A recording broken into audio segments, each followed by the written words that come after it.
Vamos a arrancar. Welcome, Monica. Thank you. Welcome. I put the English on, but I assume that they probably weren't translating yet. I'm here. Hello. I'm not sure. Bibiana, can you confirm if the... Yes, I'm in the English channel.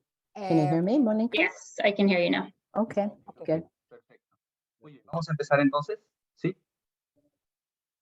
Muy bien, muy buenos días, gracias por su presencia Good aquí. morning. Thank you for your attendance. En este evento. Thank you for participating in Evento this en el cual event. preguntamos cómo construimos Here we're asking ourselves how we build the foundations to promote incentives of low carbon emission agriculture. We're temas, emphasizing here some ecosystems in Latin America. la papa, el cultivo de papa, Those of potato in the Andes and corn and all the cereals in Mexico and cacao en Colombia. in Colombia.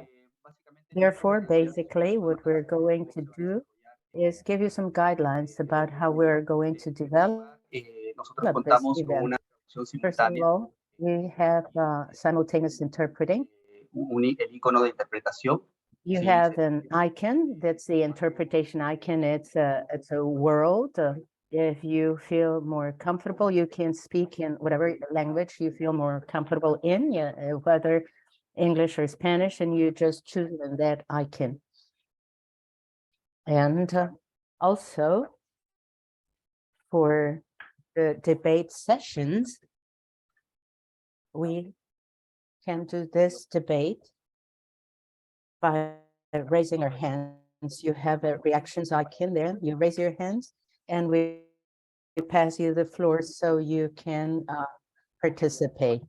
I also wanted to share you our current agenda. Just a moment.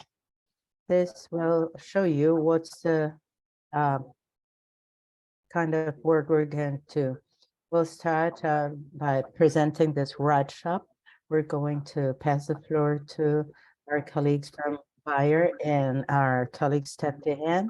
We have then the first block where we will talk about the potato system in the Andes in the first block. In the second block, we're going to talk about corn and cereals in Mexico. We will have two talks, 15 minutes each, with different moderators, where we will deal with managing crops, but also more socioeconomic issues connected to value chain. And then we'll have a facilitated debate. We'll start with Vanessa Chavarri, our panelist, before our debate. If you wish, you can also put your comments in the chat and we can read them. And if not, you can raise your hands in the reactions icon, and then we'll pass you the floor and receive your comments. So that would be today's plan. I'd like to start with a first presentation by introducing Monica McBride. I'll pass the floor to her. She's a global director of associations and in the unit of environment and landscape in Bayer. Monica, you have the floor. Great. Thank you, David, for the introduction and for introducing this session. So I will keep my remarks short so that we have a lot of time for the discussion and the rest of the presentations today. But I just wanted to provide some framing and context from the Bayer side as to why we kicked off this project and kind of our hopes and intentions with it. So as hopefully a lot of you know, Bayer and the larger CG system have a long history of partnership and good relationships across the globe. We're working with many of the different centers on different topics related to breeding and even carbon in certain areas. And so about this time last year, my colleague Mark Edge, I think, connected with your team to really understand, is there an opportunity to start to build out our carbon program in the smallholder communities? So currently we have carbon programs in the US, in Brazil, and in Europe, working largely with, bigger mechanized industrial sized growers and trying to create carbon credits from mostly the corn and soy systems that dominate both Brazil and the US. And we have had, I would say, pretty good success at enrolling growers. We're still in the process of actually generating the credits since it takes some time to get the projects together. But given that success that we've seen, we wanted to understand what are the hurdles when you try to translate that model to the smallholder context in different crops that maybe are not grown at such a scale and in such a rotation as those in the US and Brazil. And so one area where we've actually been working with smallholders and we've been working with IRRI is in India and looking at rice systems and generating credits from reductions in methane by switching to direct seeded rice in India. So while the greenhouse gas potential there is much larger, which makes these projects a little bit easier to implement from a carbon credit generation standpoint, it does give some insights into how to do this with smallholders, since most of the rice growers that we are working with are around probably just 1 or 2 hectares large. So then translating that to the Latin American context, we really wanted to look at what are those opportunities that could exist in Mexico for corn, and the Andes for potatoes, and then in Colombia for cacao. And we know that there are certain markets that are being stood up in some of these countries. There are protocols that exist for some of the methods behind the farming systems that we're looking at, but we really haven't pulled it all together to really say, is there a business case for this? Is there an opportunity? How do we bring this ecosystem service benefit that other growers in other regions are being able to add to their portfolio and generate revenue from, to smallholders who probably need it even more, and it would make even more of a benefit to them if they could add that additional source of revenue. So we've been working with the team over the past year to kind of unpack some of these questions, and now what we're hoping to do with this Right Shop is really bring it all together and say, okay, now we understand, we all know what the practices are that the farmers can implement to potentially generate these types of credits. We have an understanding of the policy and the regulatory environment that exists in these countries. We have an understanding of what the voluntary carbon markets entail in terms of protocols. And so now we're trying to synthesize it into a final white paper that we at Bayer can start to use internally with our business to make the case for whether or not we can make this work for smallholders. So I will stop there, and I look forward to engaging in these presentations. And I should say, I should have introduced myself with more of a background, but my background is mostly in the conservation, the ecosystem service market value chain space. So I don't come to this from an agronomist point of view, but rather from more of that market point of view. So I'm hoping I can complement a lot of the expertise that we have on the call today.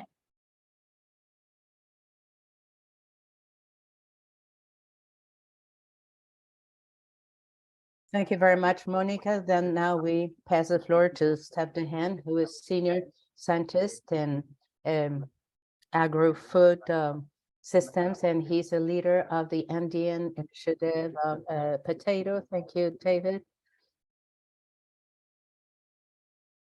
The different CG centers in Latin America. Also, Monica and Bayer, thank you really for making this meeting possible and to stimulate us to have so many experts together in this virtual forum to put all our expertise together. My background is more in agronomy and agroecology. So for me, often the understanding the market side and the finance side is more complex. And I think we all struggle with that. No, on the one hand, the evidence base from the production side, from the biophysical side, and how to link that actually for smallholder farmers to viable schemes for either monetary incentives or other types of incentives. So it's really exciting for us to have this Right Shop. Maybe a little bit more about the Right Shop. As Monica mentioned, we want to develop a white paper. But before starting the writing with the core group from CIMMYT, from the Alliance Bioversity-CIAT and SIP, we really want to have first kind of a landscaping approach, like what do we know, what's going on, what has been researched, what has been published, and promote a discussion among ourselves. So we have today also Javier Farfan with us, who's part of the team, and we will facilitate this and kind of systematize this into a document. And we think that this document can have several values. First of all, it can be kind of a guide of where we should invest and where we should focus. On the other hand, it can be a portfolio for future investment and project development.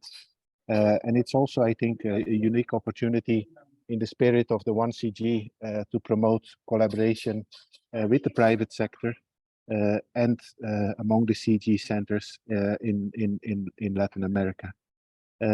Maybe briefly remind ourselves of the objective of these 3 different RIDE sessions or working sessions that we will have. The first one is around the analysis of the current gap to create markets and viable compensation systems to reduce or prevent carbon emissions or increase their sequestration based on examples from potato, cacao, and maize farming systems. In the second session next week, we will also look at microfinance options presented by CIAT, and also at one specific example about pastoral systems. Why? Because we also think that beyond the crop, we have to think about land use, no? And the carbon in the end is above ground or below ground, and often maize or potato are annual crops. They pass through the system. So we really have to look at the landscape level or plot level when we think about carbon. On the other hand, we also want to analyze in this series the development of carbon credits and whether that is feasible for family farming production systems. And I think there we will also see that there is several gaps. No? How do you negotiate with smallholder farmers? How can we organize people to actually claim carbon credits? How do you implement the monitoring, traceability, and control? All of those elements are part of what we will probably be discussing today, and also the coming sessions. So for me, this is a unique opportunity. Welcome everyone. If you feel like sharing a little bit more about yourself, feel free to do so in the chat box, and having all the centers together in this session is really exciting. So welcome. Maybe a last comment on the Andean initiative, which is the initiative that I coordinate. In the Andes, there is a particular high volumes of carbon in the high altitude systems, no? And that in part has to do with peatlands and the slow mineralization of soil carbon at high altitudes, and that's something that we are particularly interested as well in our systems, where we find maize, but also potato, but also livestock, and often those large stocks of soil carbon are kind of under the radar screen compared to the forests, no? or cropping systems in Amazonian cropping ecology. So we'll hear more about that during the session as well. Welcome everyone, and let's take maximum advantage of it and enjoy it. Thank you.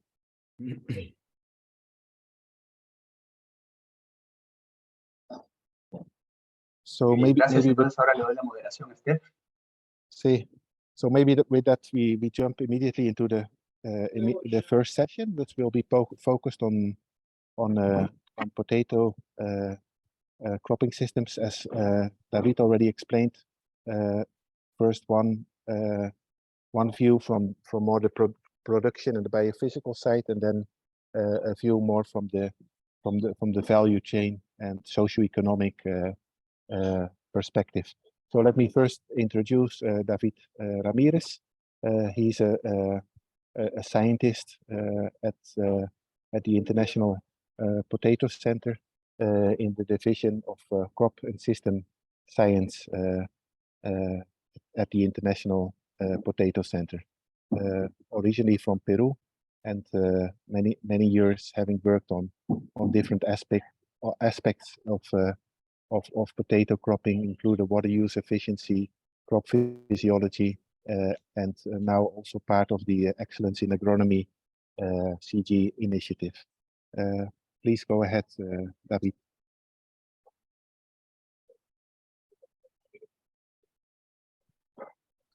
Muchas gracias. Te voy a compartir mi pantalla entonces para Thank you very empezar. much, Steph. I'm going to share my screen to start my presentation.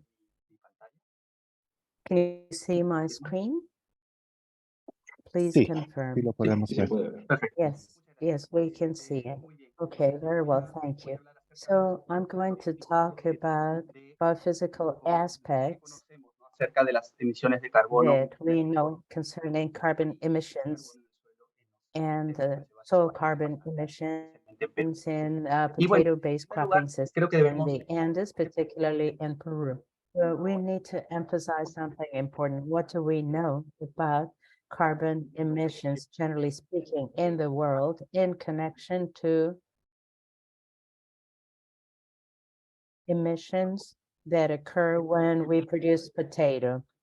The carbon emission value range is between 40 and 330 kilograms of CO2 equivalent to produce 1 ton of fresh tubers. This shows us the range of yields in X, in the X-axis.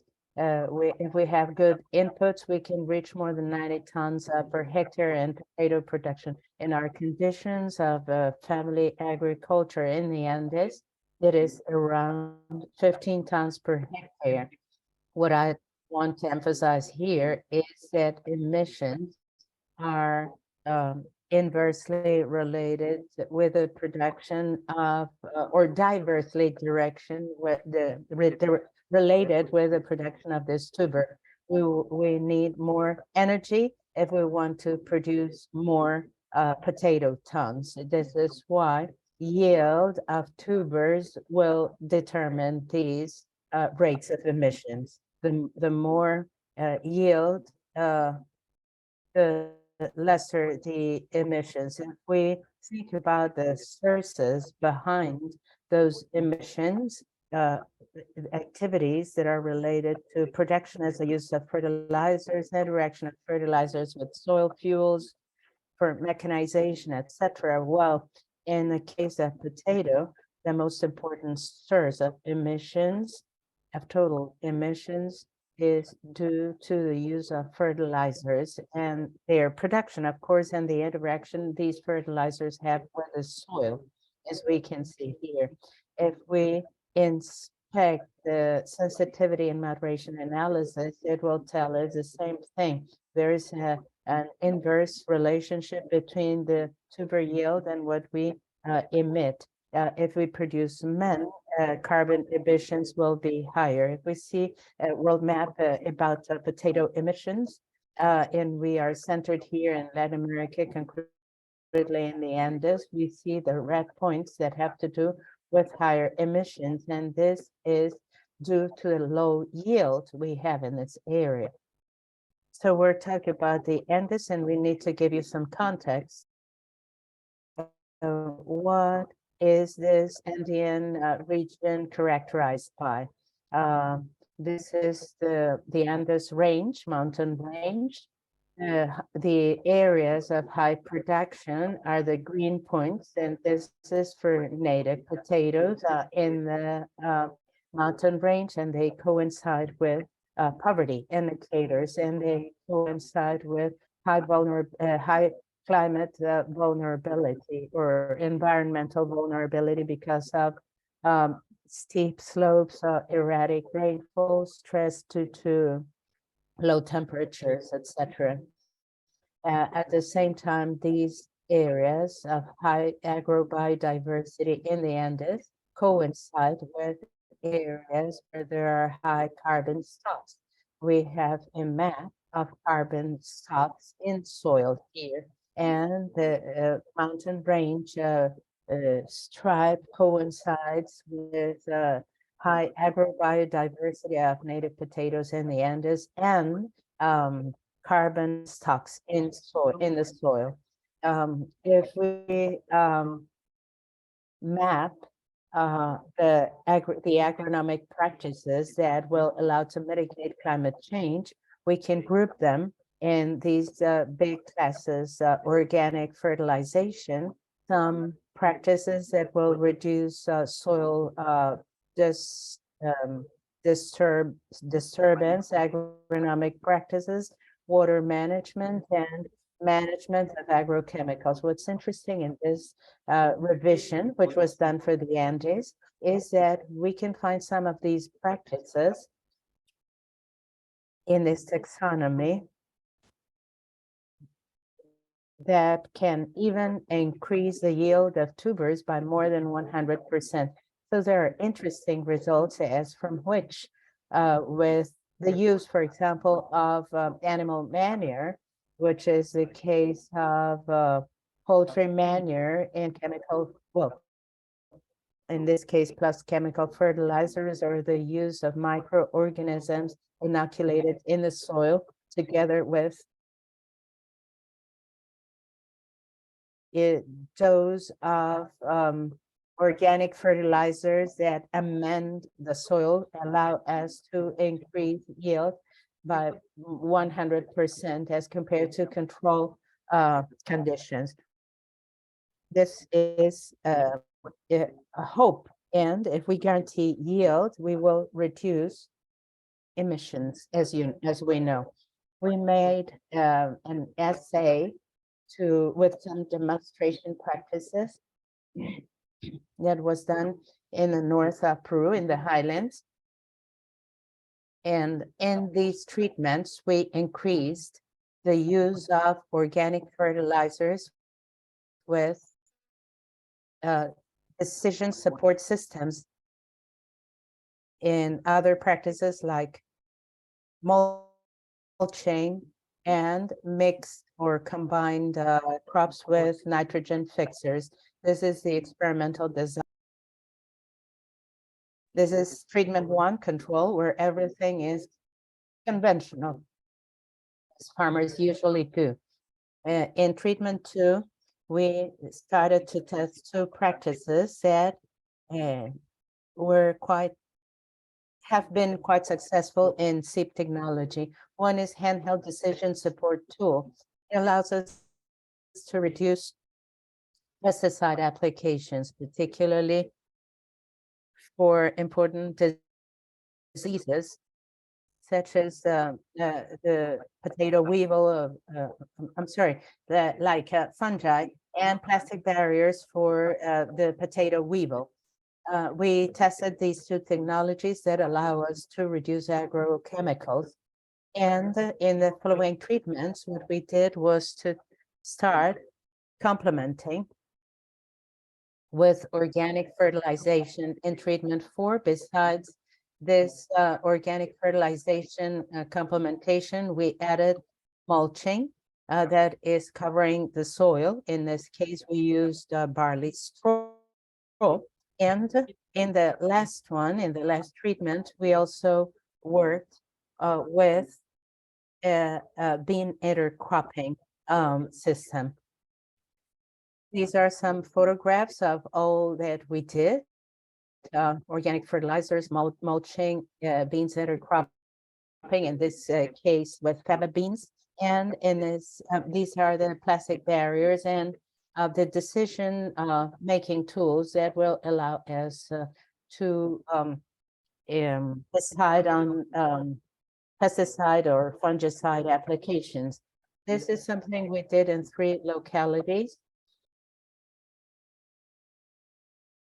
Vista Florida, 2,400 meters, Pamparaca, 2,516 meters above sea level, and Licame, 3,720 meters above sea level. When we see carbon emissions, they are within what the literature states.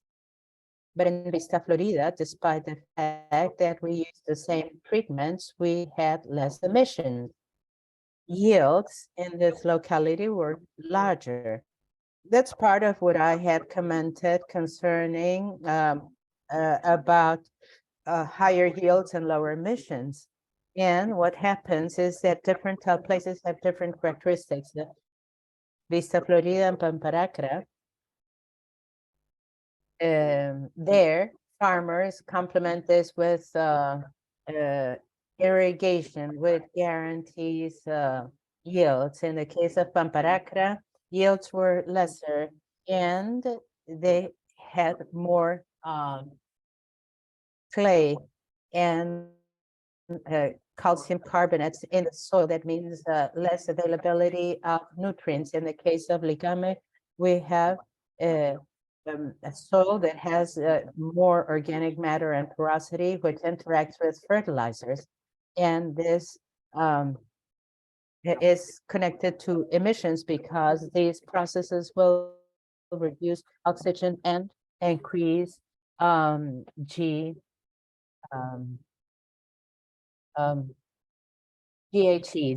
If we combine yield, cost, benefit, and carbon emissions, and index we are proposing in the literature, we could observe that in higher areas, we can increase these three indicators, and there are treatments in which our decision support systems to reduce agrochemicals help.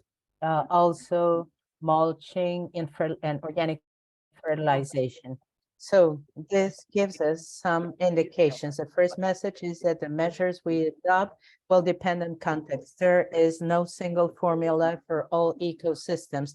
There is no silver bullet to reduce emissions, make it profitable and have good yields. It will depend on context. And this is a challenge concerning our commitments as a country, the nationally determined contributions. We have some actions in connection with these NTCs that have to do with adaptation to climate change in the farming sector. There are some practices that have already been mapped by the multidisciplinary technical group, and there are others related to mitigation. Those related to adaptation include implementation of good fertilization practices of soils in areas that are vulnerable to hazards related to climate change.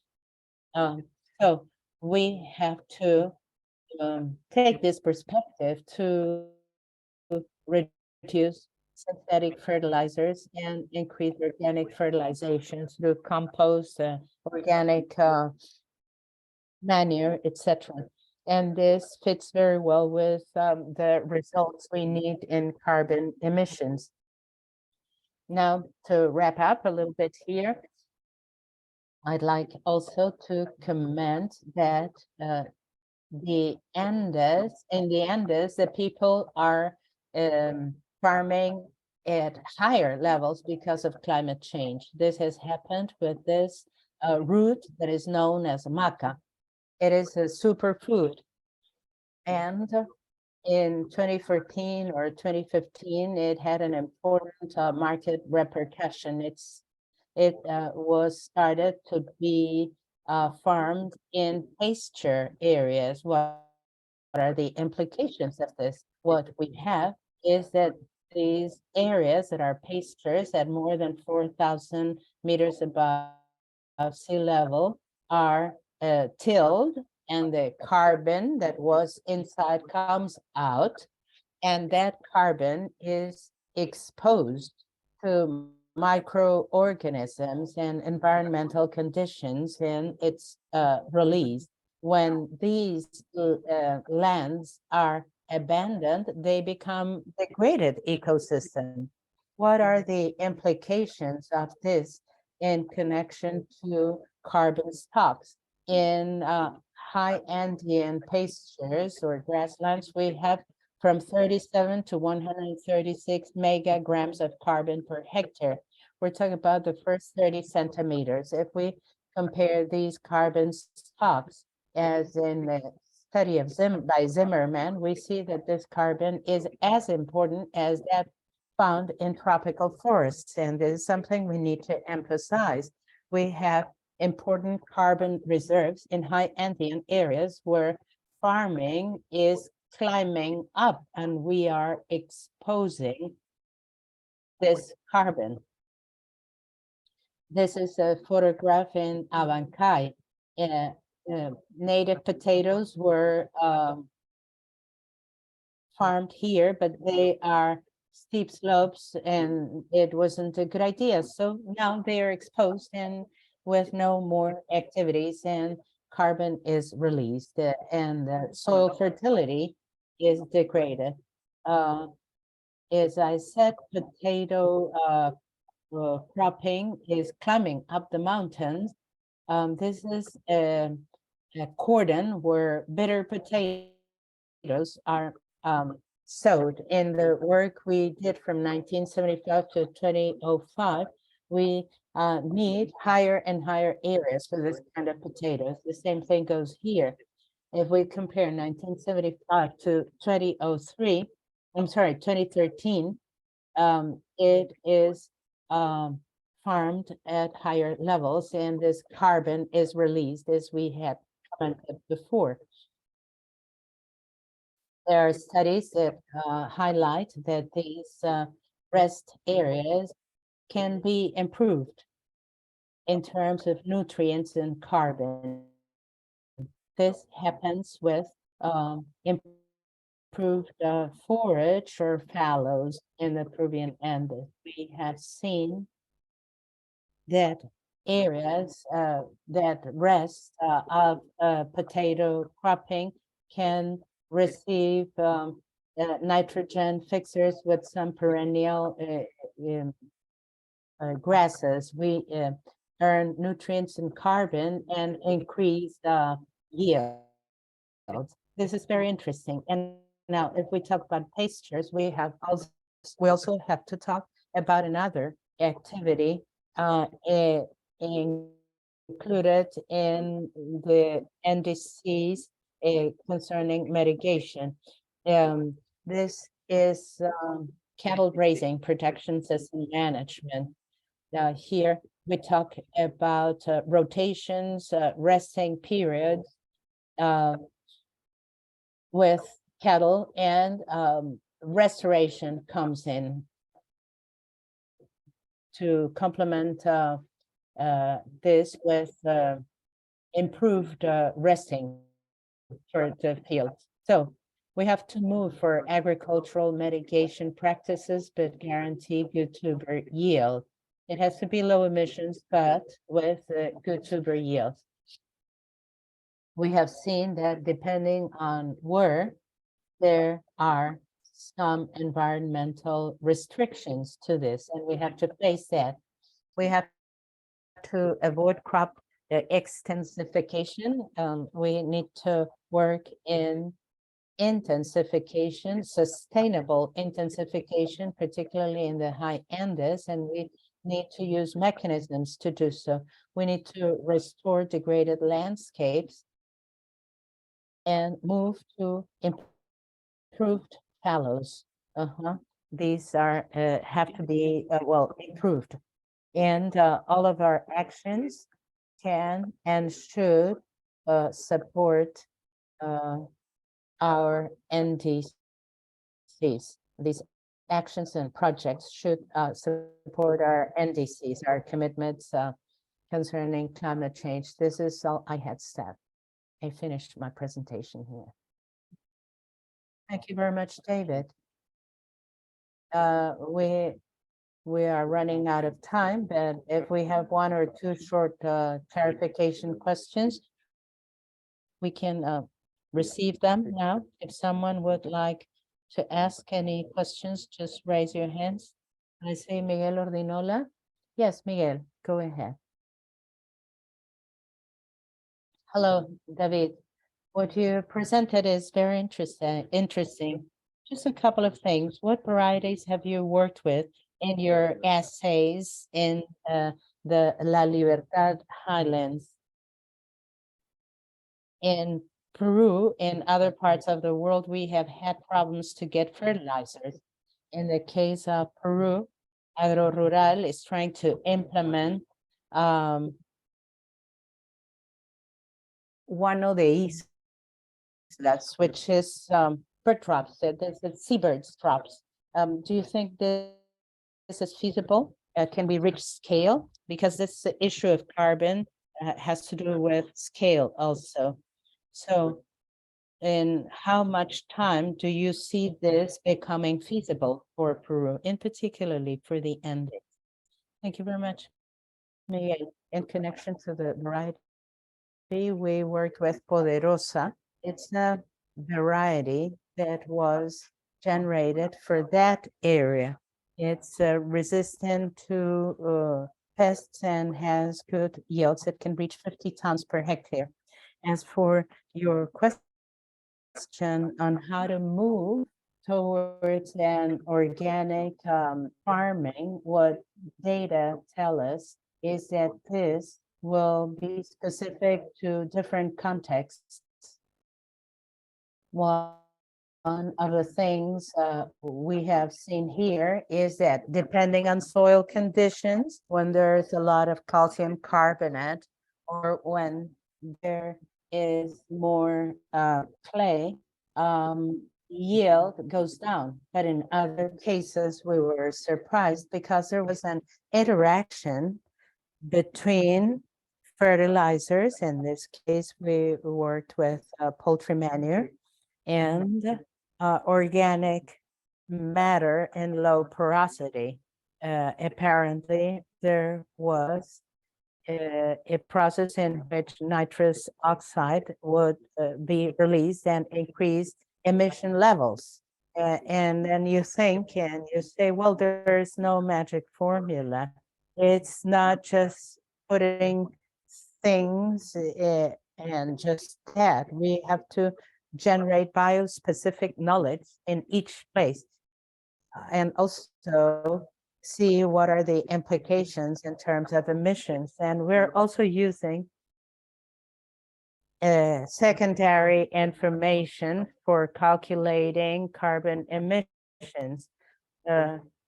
We have calibrated those models in other areas. So we need a study about real emissions with the different treatments to change the coefficients of those models as well.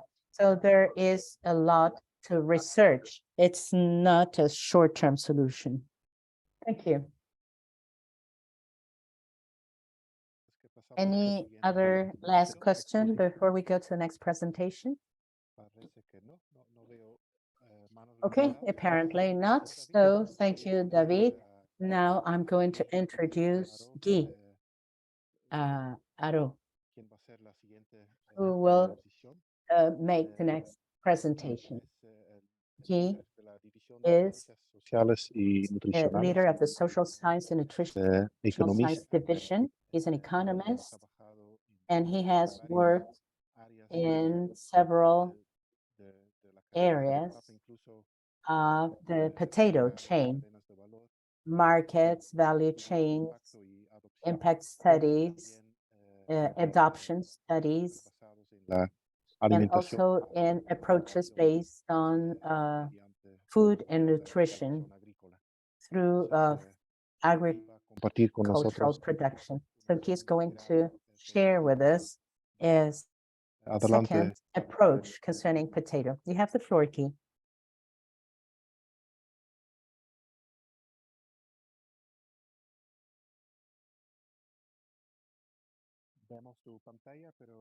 We see your screen, but we can't hear you. Are you muted? Oh, Perhaps? Can you hear me now? Yes, we can hear you now. Go ahead. Yes, thank you. Well, I'm going to make a presentation with a different perspective I will review some work done at CIP in terms of value chain for potato in the Andes, and what we are working in the new initiatives connected to 1CGIAR and work done in the Andes concerning resilience and climate change. Well, this, I won't get into detail in the presentation. The slides will be available for you. Now, I think it'll be a good input for your further work. CIP works on genetic resources. We generate new varieties. We improve agronomic recommendations, but there's also an area that has to do with the development of new markets and ways to access markets by small producers. And that's what we're going to talk about. What are the market innovations and what approaches we have to approach markets? There is, well, first of all, one of the things CIP has done for more than 20 years now is to apply the participatory market chain approach as a way to approach small producers to urban markets. At that time, these small producers were native potatoes or perhaps other varieties. That was work done by promoting potatoes in supermarkets together with supermarkets at different events. Thanks to this work, we were able to institutionalize the National Potato Day, May 13th in Peru every year. There was also an alliance with gastronomy, which at the beginning of the project was being very well known in the world. As you know, today, gastronomy in Peru includes potatoes and native potatoes as essential elements and revalue Andes diets. And here, this graph is showing the evolution of different innovations that can be achieved. It all started with a creative idea at the beginning of the 2000s to value the native potato and diversity stocks in the Andes. Those were transformed with innovations a long time, and they went from being exclusively how to package native potato or sell it in supermarkets to potato processing, native potato chips, and more elaborated products such as cosmetics, or even today, vodka or other different kinds of sub-products with potato. This is a natural evolution of product development based on native potatoes, and CIP's role was to promote at the beginning, carrying out work with all of our partners and stakeholders, potential stakeholders. We got several awards, the World Challenge, the 2007 World Challenge Award by BBC, also Alfonso ICA and IDB awards, and that was in 2012, and in 2020 we had a national award by ENIA. This involved revaluing the native potato value chain. There are also institutional innovations, and there are markets connected to this, and this is very much related to joint work done with different institutions that then take the development of the sector by themselves. Recently, CIP got involved with producer associations and native potato custodians to promote approaching markets based on native potato sales that are direct from the farmers to the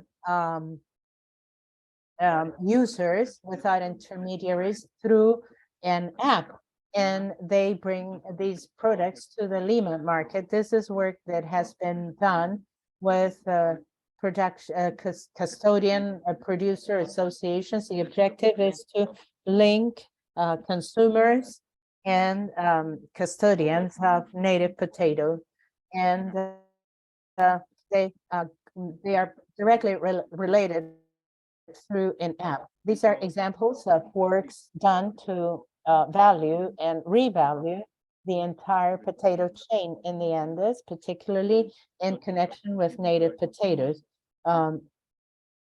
This has to do with innovation in logistics and distribution chain. This is the distribution of native potato in Lima is directly done for the end user, the end consumer. This is another job we had. It was financed by the IRC in Canada. The objective is fighting anemia and reaching our SDGs with innovations in agriculture and nutrition. Potato-based systems can contribute to these objectives. These are the iron fist potatoes. They contribute to fight anemia. And these interventions are agronomic, with the production of new potato varieties, also industrial processing and digital tools that we are promoting. This shows the results in this project in terms of production. We have generated biofortified varieties, quality seeds that are available, and we have introduced improvements in crop management. In terms of food, we're also promoting the consumption of biofortified varieties with more iron content to fight anemia. We also have nutritional education with mothers and healthcare personnel at local level. The idea is to diversify their diets and have better nutrition. We also improve the commercial relationship with producers, promoting demanded potato varieties. All of this together points at generating favorable environment to scale up this system through public and private institutions. Here, we promoted 3 advanced clones of potato with high iron content. This was done together with the producers and with 2 native varieties in the intervention zone. These are well-demanded varieties, and these promotions were done through different mechanisms. Distribution is an interesting aspect.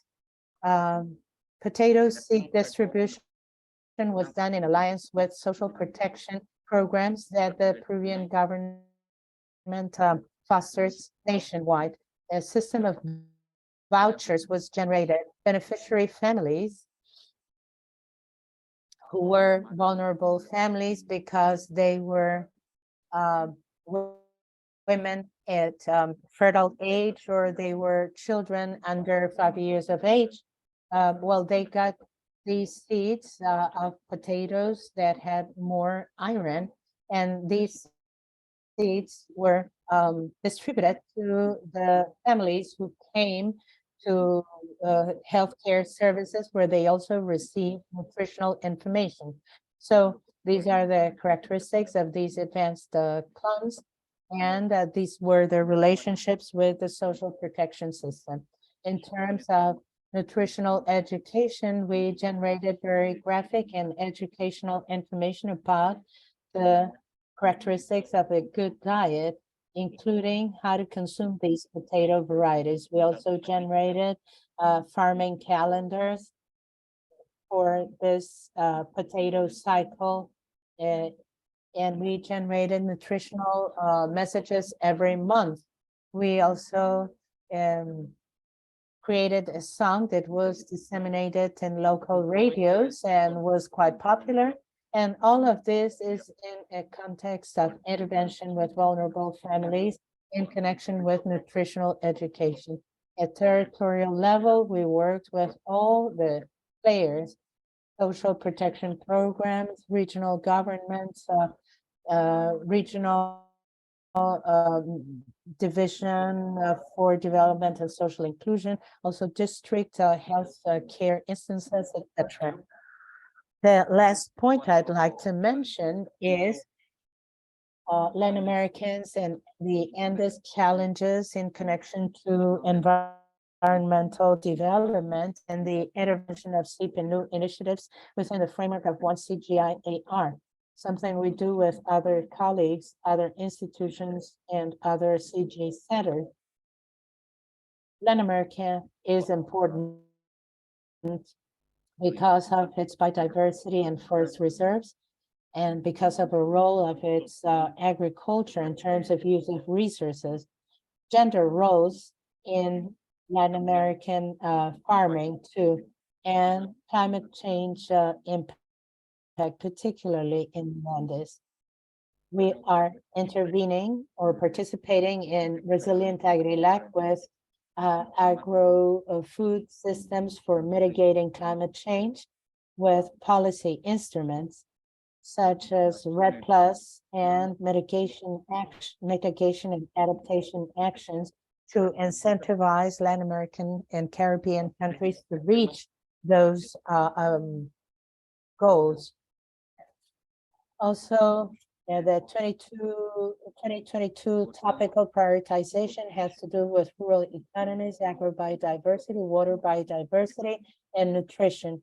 Our partners are the Ministry of Environment and the Ministry of Farm Development and Irrigation, as well as with different NGOs that participate in Peru and elsewhere on these kinds of activities.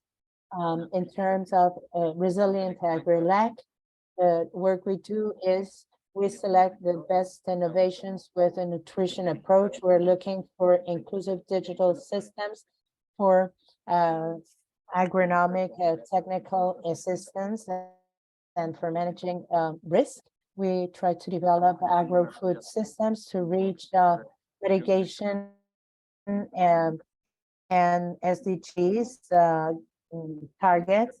We're looking for RED of players through Innova Hub for innovation and scaling up agro foods, and also the impacts of climate change connected to all this. So we have been doing modeling, revision of literature. Right now, one of our colleagues is identifying needs at local level through workshops. The idea behind this is that we will develop the methodological proposal to implement this system to reach SDGs and NDCs. The other point has to do with participating in an initiative, Resilient Cities.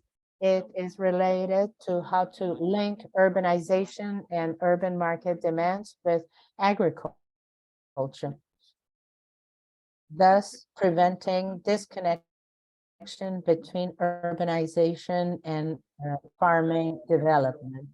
This initiative has been worked in different countries and important cities. Lima is one of the target cities, together with other large cities in the rest of the world. What is this promoting?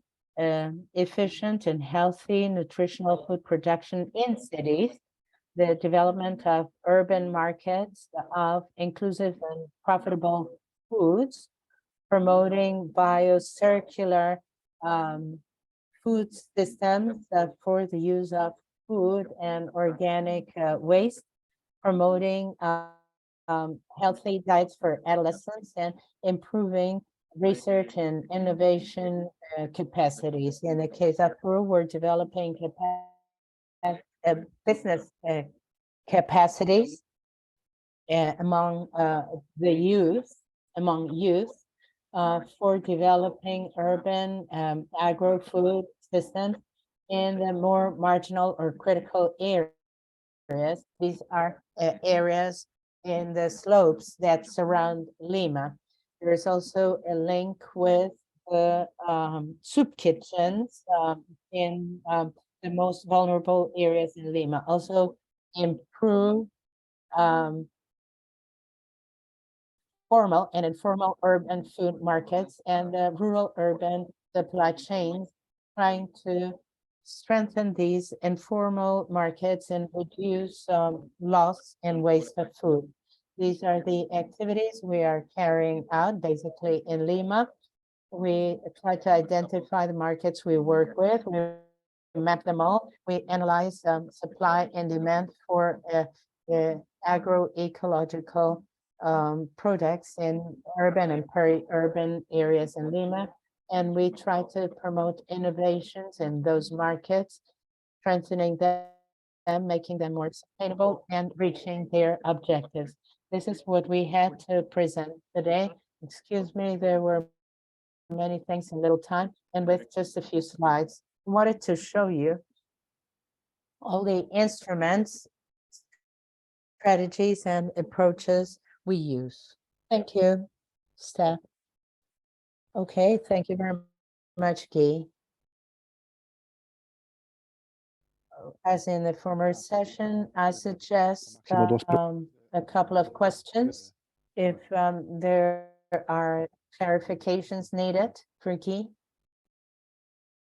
We have Monica here. Go ahead, Monica. Great. Thank you so much for that presentation. That was really helpful to see how you're linking it to the markets. On my team, we have a group of colleagues that are working on what we're calling food value chain partnerships and initiatives. And I was curious, I didn't see, and maybe you mentioned it, if there are consumer products brands or retailers or hospitality, maybe even like restaurants and hotels that you're working with, or that might be valuable to add to the partnership that we could help make those connections to.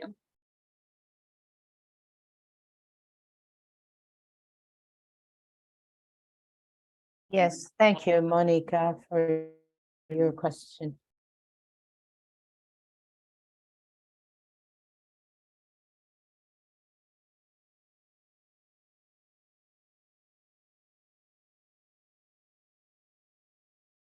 Involved in the strengthening of the gastronomy sector in Lima, and they have a very strong organization with restaurants and then suppliers and then intermediate value chain stakeholders and actors.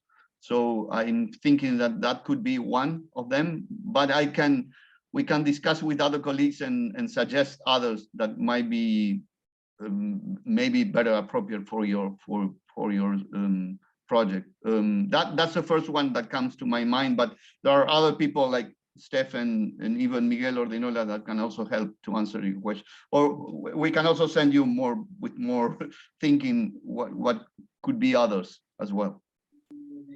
Yeah, no, that's helpful. One of the big companies that we work with, that we work a lot with on potatoes, is PepsiCo,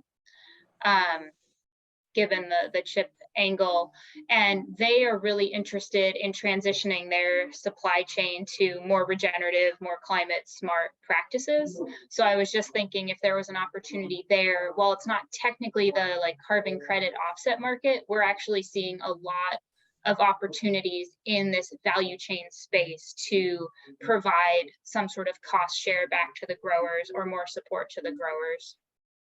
Yeah, sure. PepsiCo was one of the companies that CIP worked before in this value chain development of the native potato. So, and we still have some contacts there as well. Yeah.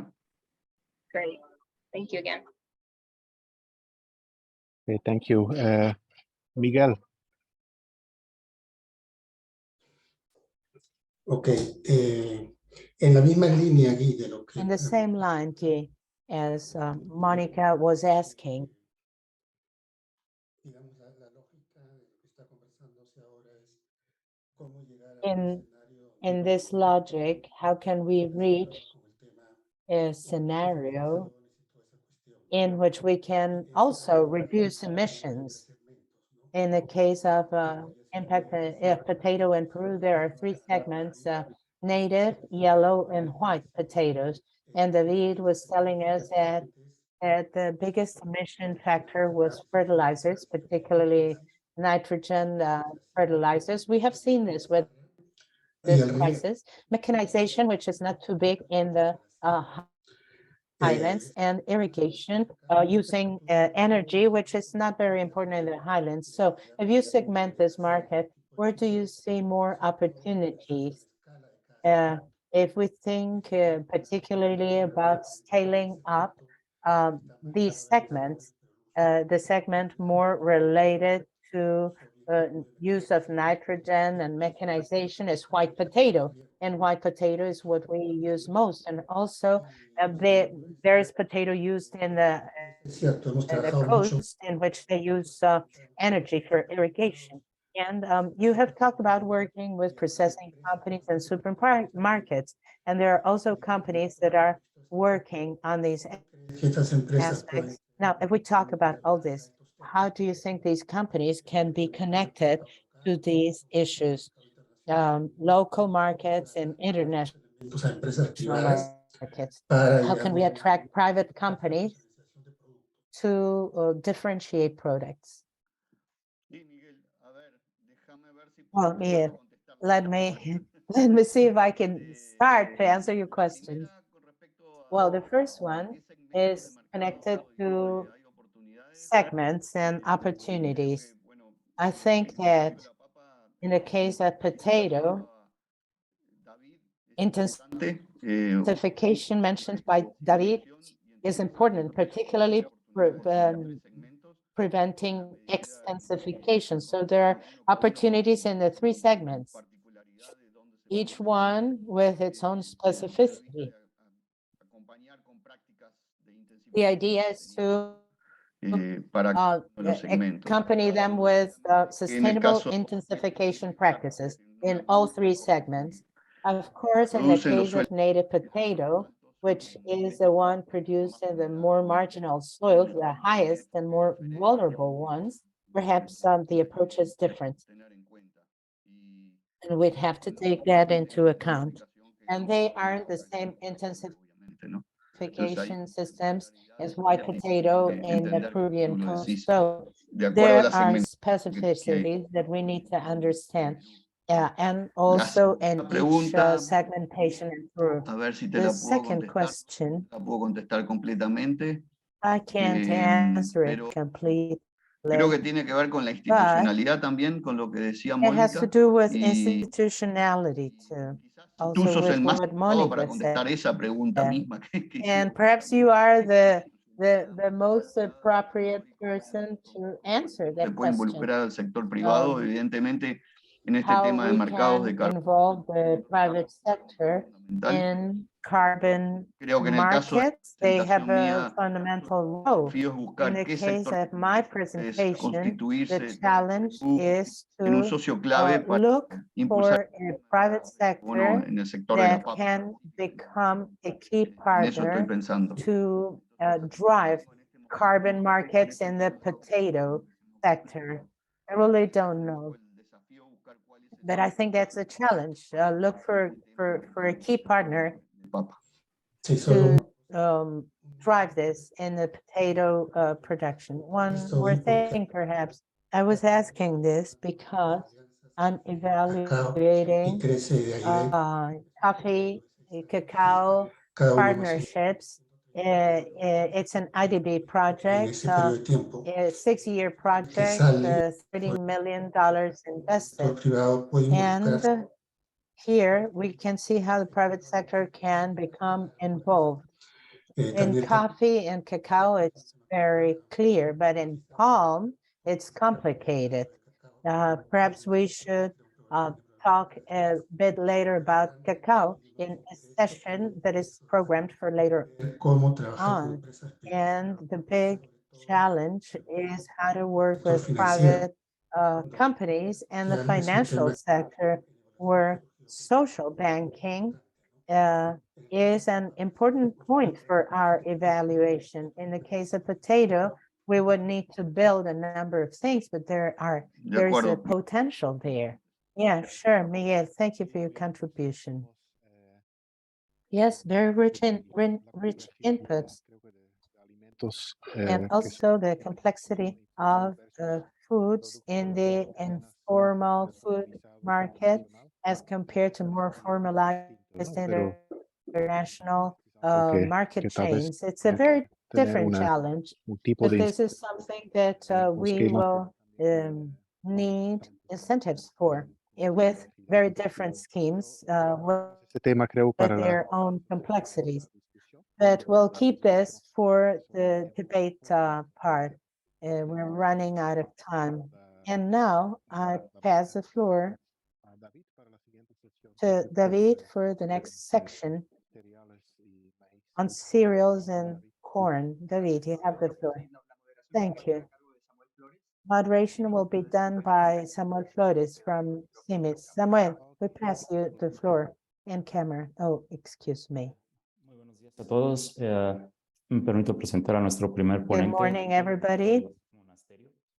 Juan Ortiz Monasterio is our first lecturer. He's a principal scientist in CIMMYT, working on plants and soil fertility to improve efficiency in the use of nutrients, to increase productivity, profitability, and nutrition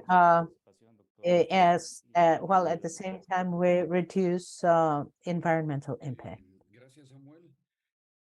Thank you, Samuel. Well, I'm going to give my presentation in English.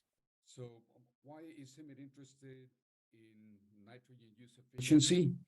One of the main reasons is that most of the nitrogen is actually applied in developing worlds as opposed to the developed world. And if we look at the crops, we find that wheat and maize are the two main crops that consume nitrogen at a global level. And together they consume 38% of all nitrogen. Now, unfortunately, the efficiency of cereals globally, including wheat and maize, it's very low. It's between 33 and 35. However, there are important differences between some countries like the US and Asia, China, and India.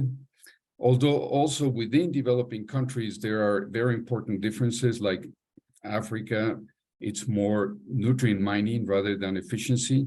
So the big issue, it's in Asia in terms of efficiency.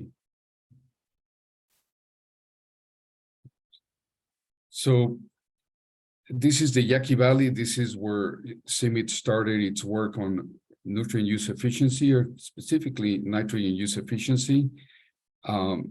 This is an area that has 230,000 hectares of irrigation. Wheat is the dominant crop, but there's also those crops. And one of the main reasons why CIMMYT works there is that agroecologically it's representative of environments where 40% of the wheat in developing countries is produced.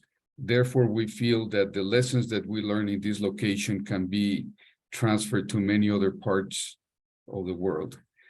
As I mentioned, this is an intensive system. You can see here that they use very high rates of nitrogen, between 250 to 300 kilograms of nitrogen, but also they get quite high yields for wheat, for spring wheat specifically, and it ranges between 5.2 and 7.1, although last year they broke their record and they got 7.4. But the point here is an intensive system. And we did a study some years back and we confirmed that the efficiency is very low, only 31%. So we were wondering then what happens to all that nitrogen that is not absorbed by the crop. So we started a collaboration with Stanford University. Here we see a simplified nitrogen cycle. These red lines represent some of the main pathways of loss. So this project with Stanford was trying to understand the size of these losses in these different pathways. So we published our first results in 1998 with not very good news in the sense that the Yaqui represented some of the highest emissions of nitrous oxide reported in the literature at that time. However, the good news was that through management, specifically the right rate and the right timing of nitrogen, we could reduce emissions of nitrous oxide by 50%. We also had a student from Stanford that looked at satellite images over 5 years, and he demonstrated that every time that farmers irrigate and fertilize wheat here in the Yaqui Valley, it coincides with an algae bloom in the Sea of Cortez. And you all know that these algae blooms have very negative impacts on fisheries. And what you see here, it's the Yaqui Valley. We sample whales in different regions. And the ones that have yellow color had water with nitrate concentrations within what was allowed. The orange ones were already above what was allowed. And then there was one that was red that was 10 times higher than what it was supposed to be. So I think one of the important messages for farmers in these systems is that the decisions that they make of how much nitrogen fertilizer to apply in their plots have consequences well beyond their plots. At a global level, due to the nitrous oxide emissions, at a regional level, as we saw with the algae blooms, and at a local level here with contamination from the groundwater. This collaboration with Stanford lasted for 12 years. For those of you interested in sustainability issues, there's a book that talks about this collaboration, which basically discusses how to transition from an intensive green revolution system to a more sustainable production system. But at the end, farmers are most interested on the economics. And even if we look at this problem from the economics perspective, we find that fertilizer is the main cost of production. In this case, 24%. But it's same thing with maize, and same thing in many other places around the world. It's very common that in cereals, fertilizer is the main cost of production. And on the other hand, we find that the efficiency is very low. So here there's a window of opportunity. The most expensive input used very inefficiently. If we improve the efficiency, we can increase profitability if we're able to maintain the yields. So in the study we did with Stanford, we found that rate and timing were the two main drivers of inefficiency. In order to be able to come up with an appropriate rate, then we had to come up with good diagnostic tools. And we started a collaboration in 1997 with Oklahoma State University. They were working with these systems for farmers in the US. So the objective of our collaboration was to try to adapt that technology so that it could be used by smallholder farmers in the developing world. And we were able to come up with this handheld green seeker sensor that measures NDVI. So the way this technology works is you have to establish reference strip in the field, an area of the field that has non-limitations of nitrogen that is going to serve you to make the diagnosis in the rest of the field. Then the farm advisor comes, takes readings in the enriched strip, the rest of the field, feeds that data into a mathematical model and comes up with a recommendation. Specifically in the Yaqui Valley, we put this enriched strip in the middle of the field, the whole length of the field. Again, this strip has a non-limiting rate of nitrogen. This is going to be a reference to decide if the rest of the field is deficient or not. Then the farm advisor comes with this handheld sensors and it measures the enriched strip and the rest of the field. This is fed into a mathematical model, and then you have the nitrogen recommendation. But before you can use the technology, you need to have a local calibration for that location and that crop. And then you need to generate an experiment with as wide a range as possible of nitrogen deficiency, so you can have a range of NDVI values, which is what the sensor measures, and as well as a range in yield values. And this is one example of one of the calibrations that we've developed for for wheat, but there's also for maize and other crops. Once you have this, then you're ready to move on. So we started then testing this or validating this technology in farmers' fields, comparing farmers' management on one side and versus management with the green seeker. And basically, we were able to reduce nitrogen application between 40 and 50 kilograms of nitrogen per hectare. That resulted in higher income because the yield was maintained. Once we validated the technology, then we were ready to transfer this more broadly. But before we could do this, we had to train farm advisors. These represent different farmer organizations. These are the farm advisors, and CIMMYT was a backstopping group trying to solve any problems they may have during the technology transfer process.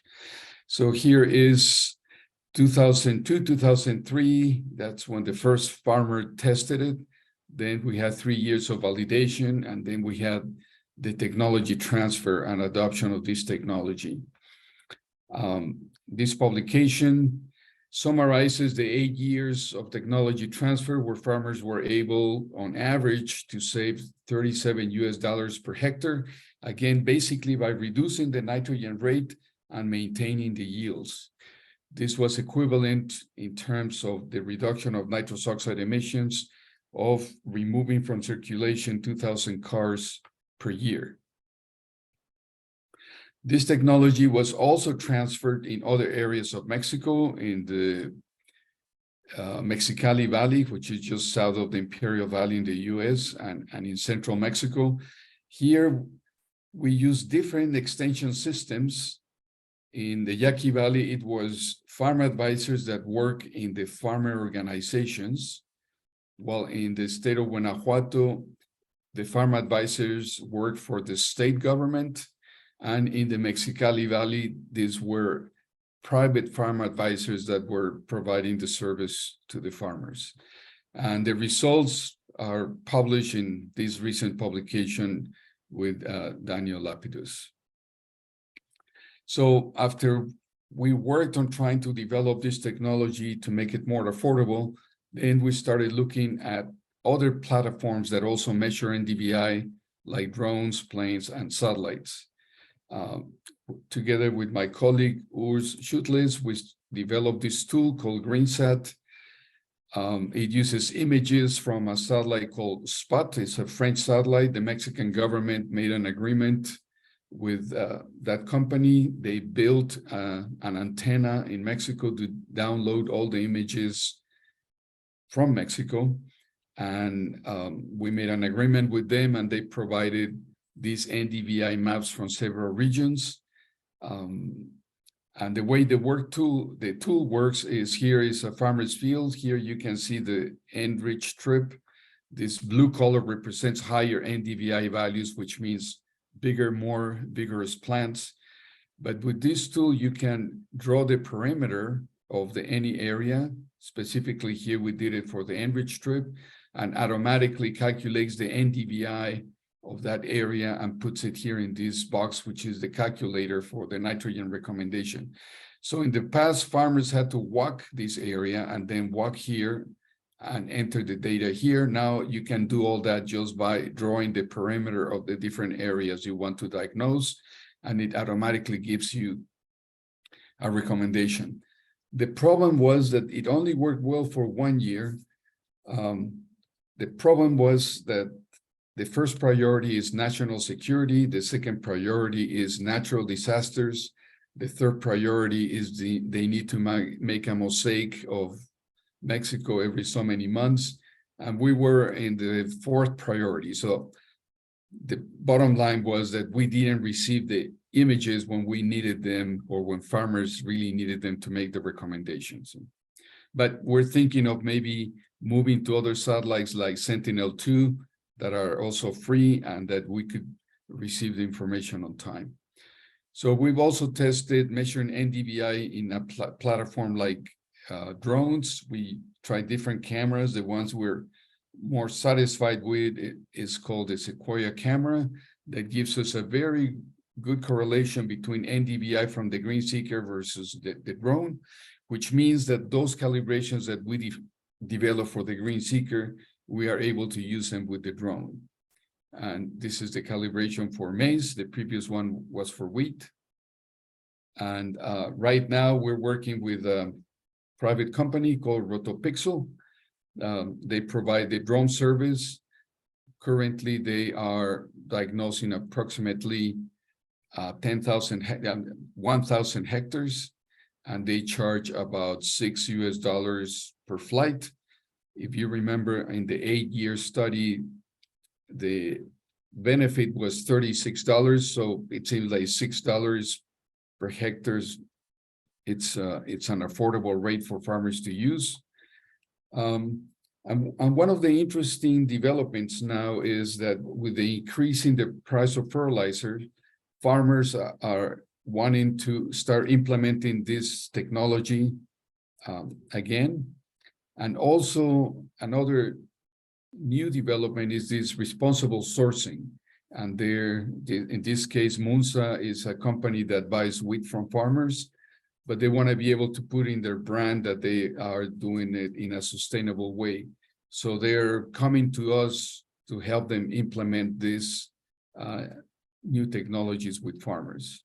So to conclude, we're finding that this tool, the Green Seeker, has shown to be good in cereals. Farmers are able to reduce their nitrogen rates, maintain their yields, improve their income, and reduce environmental impact. We're finding that this concept of NDVI and the enriched strip can also be moved to other platforms like drones or satellites.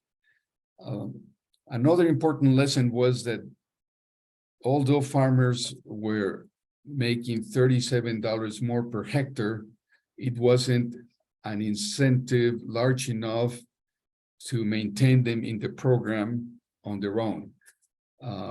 Because these programs, they provided the service of diagnosis for free, and they were not willing to pay for them after the funding during those 8 years finished. However, now we see that some of these farmers are starting to pay when the technology is being used with drones. So we think that carbon credits could be an incentive for farmers to start using these nitrogen use efficient technologies, and that the increase in the price of fertilizers and the new business models on responsible sourcing are bringing new opportunities for the transfers of these technologies. With that, I thank you for your attention.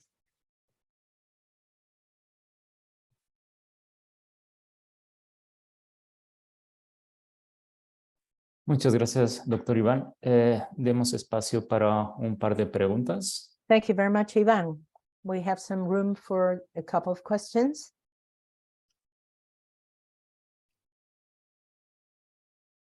Adelante, David. David, go ahead.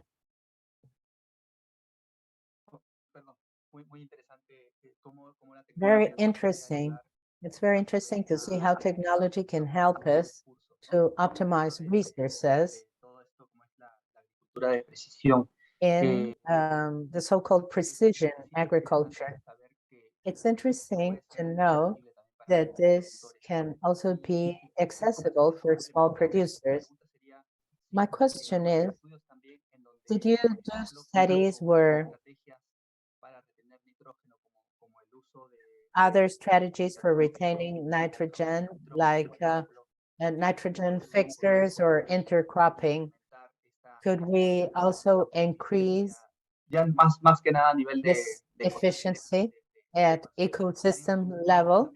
Do you have any studies where you complemented both things with some nitrogen fixing species like intercropping, Ivan? No, not in CIMMYT. That was my PhD thesis in 1984, and intercropping of corn and soy to see its contribution.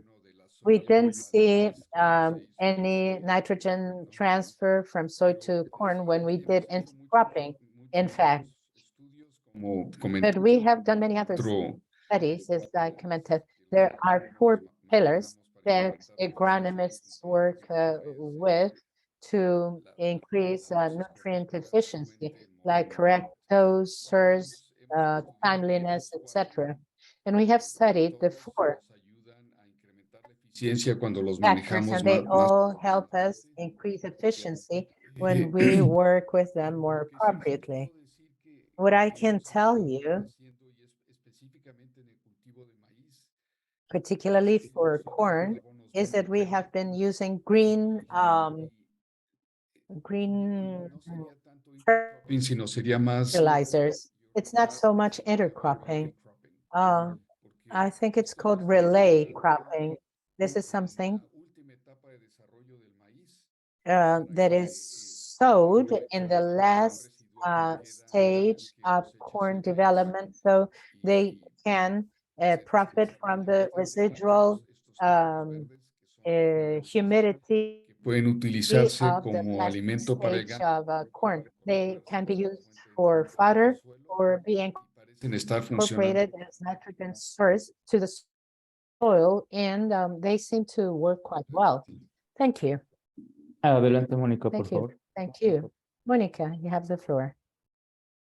Great, thank you. No, that was a really interesting presentation, and I really see the potential opportunities for maybe multiple markets too when we talk about nitrogen and nutrient use efficiency. In the US, and this may or may not actually apply in Mexico as well, we have some watersheds where they have nutrient like total maximum daily load requirements, and a lot of that comes from agriculture production. And so nutrient use efficiency and other mechanisms to reduce nitrogen are then turned into water quality type credits. So I know we're talking about carbon now, and I think there is an opportunity too for nitrous oxide emissions, but the benefits of the nitrogen piece are that you could potentially put it into both markets, making it more economically viable for farmers. So I'm just curious, I don't know if anyone on the phone is familiar with anything like that in Mexico, but that's kind of what came to mind when I was hearing you speak about kind of the opportunities there. Well, that's very interesting. I hadn't heard of that, and in Mexico we have, well, you know, people say that Mexico has all the laws, but they don't enforce them. And there are in fact some laws looking at the quality of water quality, but there's nobody monitoring that. So I'm not aware, but that doesn't mean that it's not happening. But I'm not aware of any place in Mexico where they're doing that. But you know, but that sounds like a great way to reduction of nitrous oxide emissions. Yeah, it's a great double benefit. And I would say there are some nonprofits in the US who are doing some work and looking into it. I don't know yet if they are looking at Mexico in particular, but I will definitely kind of flag this in my next conversations with some of those and see if I can get more information. Yeah, we would be very interested to know if they would like to work in Mexico with that. I think that would definitely add to what we're trying to do. Yes. Great. Yeah, I'll see if I can find any more information and make the connections if they are working there. Thank you.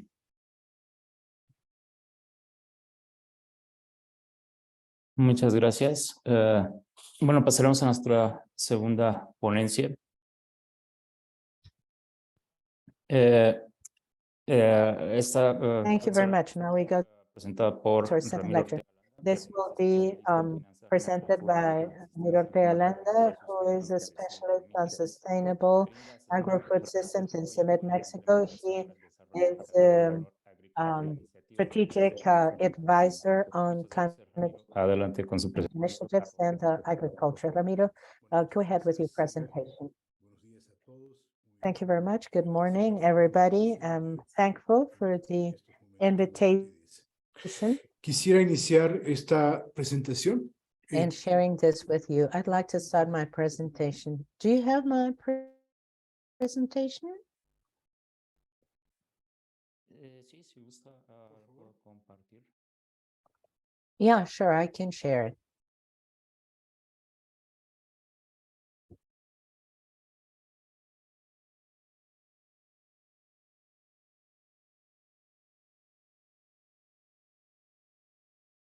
Bueno, sí, ¿Me no, confirma, por favor? Please confirm if you can see it. perfecto, dale. Okay, good. A ver, Well, yo no tengo formación en ámbito I have no scientific technologic education. I do applied microeconomics, so I work on markets, supply, demand, prices, and all that conditions, transactions at carbon bond level. What is the current context? It's very complicated, actually. In CIMMYT, we talked about the four C's that condition the current situation. Post-COVID, we have the war conflict, which has brought problems in terms of fuel prices and food prices. This generates food prices that are driving a global recession too, and also within the context of global warming, lots of interactions among all those things. So we had COVID-19 conflict, and right now the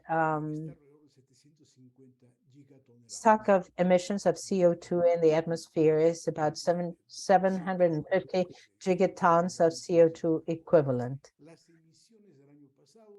Last year's emissions are 36.2 gigatons of CO2e. This is gross, but this has been added to the stock which was already affecting this phenomenon. And this year, we will have 36.6 gigatons, which is the highest historical record. If we're talking about reducing greenhouse emissions and concentrations, this is not what's happening. That's the general outlook. Agro-food systems generate 33% of these GHGs,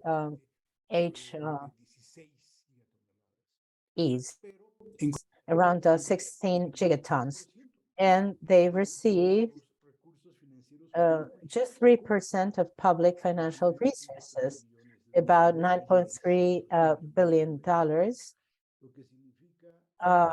which means, even if you don't believe this, 22 times less than what energy and transportation industries receive, which is $210 billion.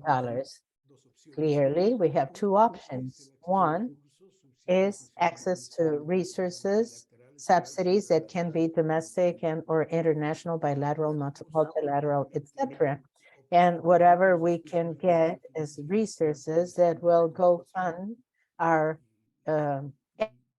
energy transition, our reconversion. La economía And política del financiamiento del carbono. this No is nos a ayuda muy bien, ¿no? political economy of carbon funding. So how many resources can we get from sources who manage these Generalmente monies? están asignados según las These resources are generally determinadas. allocated Y lo que hemos according to NDCs. And what we have seen is that 70% of these NDCs globally have no funding need estimations for agro-food systems. So the other option is carbon markets. These are markets that we will take a look at now.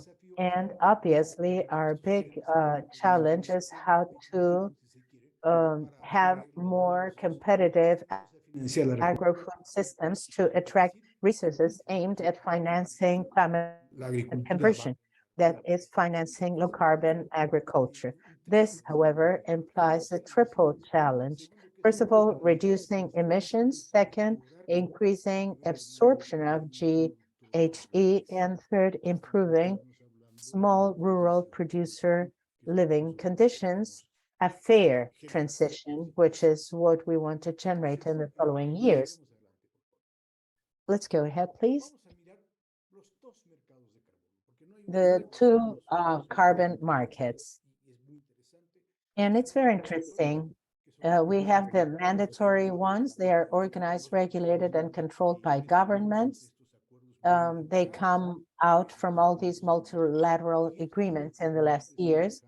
And this is managed through a system called cap and trade. Cap and trade means that governments fix a cap to authorize the emissions at industrial and generally the entire economy level. And let's say, for example, that in Germany, the government gives Mercedes-Benz 100,000 tons of emission rights, and BMW another 100,000.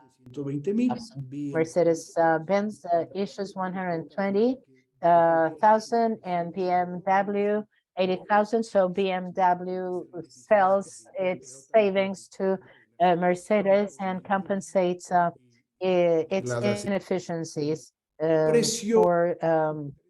40,000 equivalent tons. And the price is very interesting. We have seen here that in European Union, it's $76. In New Zealand, it's 87. In California, 30, Australia, 32, South Korea, 15. What's the size of this market? It is $100 billion. Very controlled, very regulated, very organized through the cap and trade system. Essentially, at each country's level.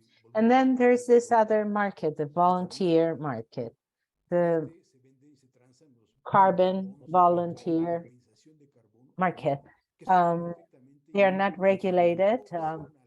Here, the product is bonds or credits for optional carbon compensations. Who sells? Those who develop these bonds, and who are buyers? Companies that buy them to comply with their voluntary objective reduction emissions. This is a small market. The first market is of $100 billion, and the second market is of $1 billion.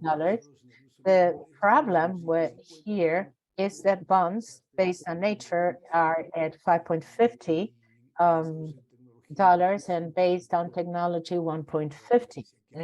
Look at the big difference between 76, 87 as compared to 150. We now have an operation in India where we are expecting to receive around $15. And that's based on the use of nature, particularly. So price is a terrible issue because we're talking about a homogeneous product, also an intangible product. It's a bond, it's paper, it's a promissory note. You transact that based upon good faith, essentially. In some cases, not so much good faith. Well, it's a similar product, one equivalent carbon equivalent ton. How can there be such a difference between 150 and 76? Huge distortion. It's generating lots of problems. The IMF estimate that this price should be at $75 to 2030, so it makes sense, and we'll see why. What are the problems and challenges, and what are the opportunities this voluntary market offers? It's a fragmented market. Well, that's on the side of problems. Okay, we transact in some places, and then no longer. There's no stock market where it works continuously. It's also complex financially, legally, in the regulatory issues because it's self-regulated, so that's complicated. There's an oversupply of credits, and this means low prices. And we cannot find out prices, how much this ton costs, we don't know. And this prevents us from efficiently allocating resources, making rational decisions based upon price.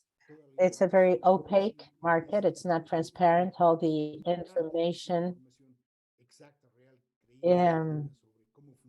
is not necessarily credible, faithful, exact, accurate, etc. Transactions are directly direct. And the main problem is the quality and integrity of these bonds. What does that mean? What is the certainty percentage that this bond I'm offering to the market really represents one CO2 equivalent ton that I have absorbed or that I have fixed according to my practices? What is the credibility percentage in this? And that's the core challenge if we want this market to work. Connected to this problem, we have the greenwashing issue. What does greenwashing mean? The World Cup is supposedly green. Come on. This is just buying questionable quality bonds. British Gas has bought an incredible amount of Chinese bonds. Very questioned ones, but they say, yeah, we're green and we're involved in this, etc.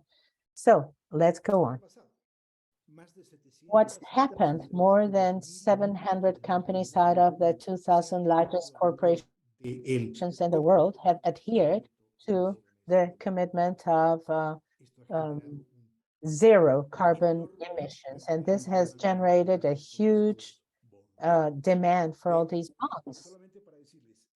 Just to tell you, Shell to 2030 will buy bonds for 120 billion of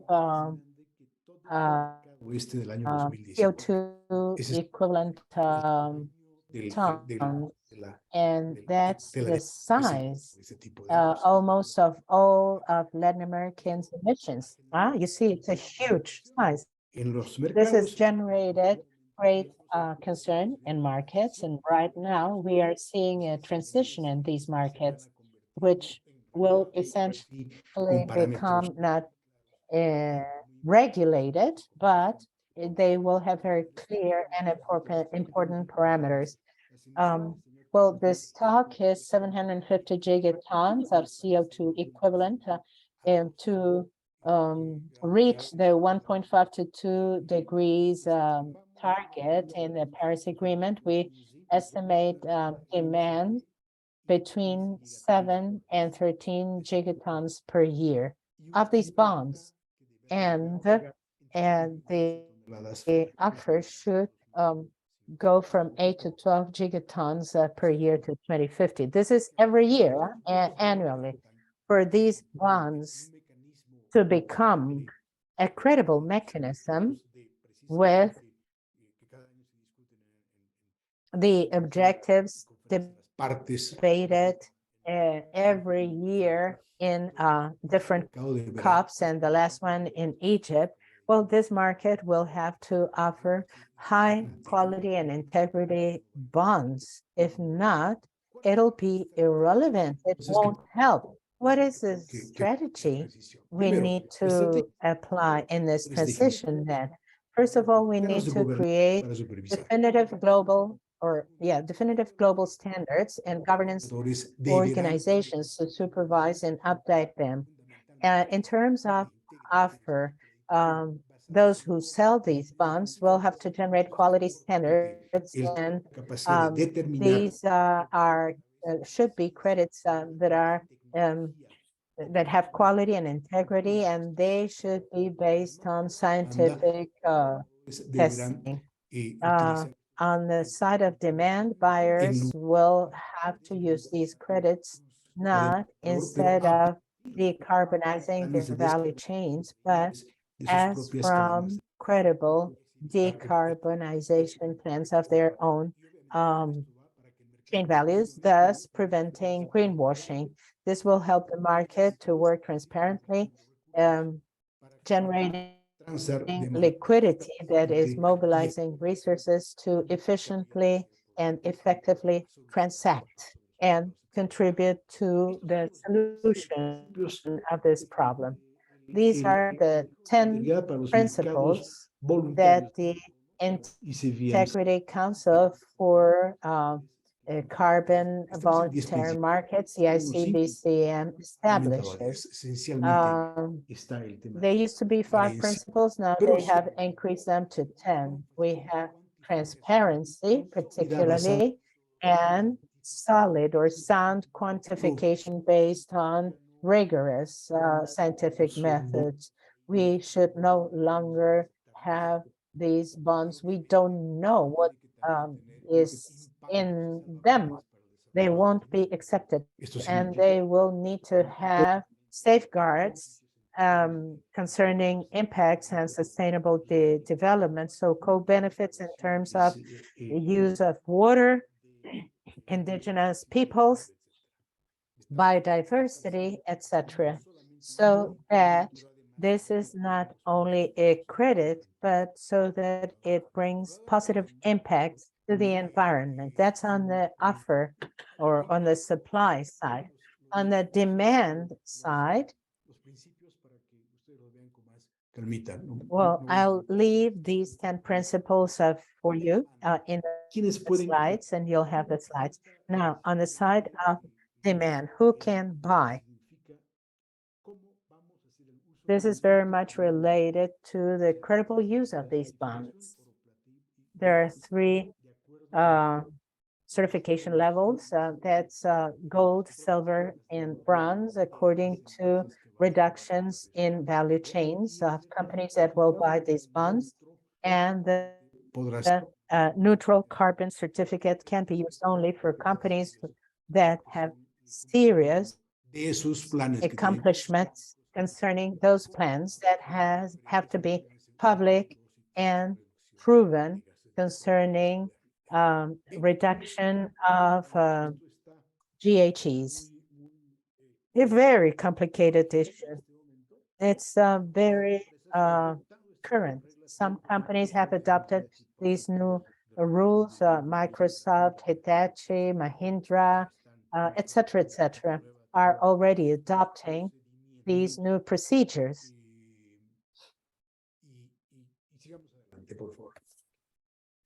Let's go on, please. What are we doing? And in this context, first of all, we want to, since this is a market, we want to generate a value proposal. What are we at?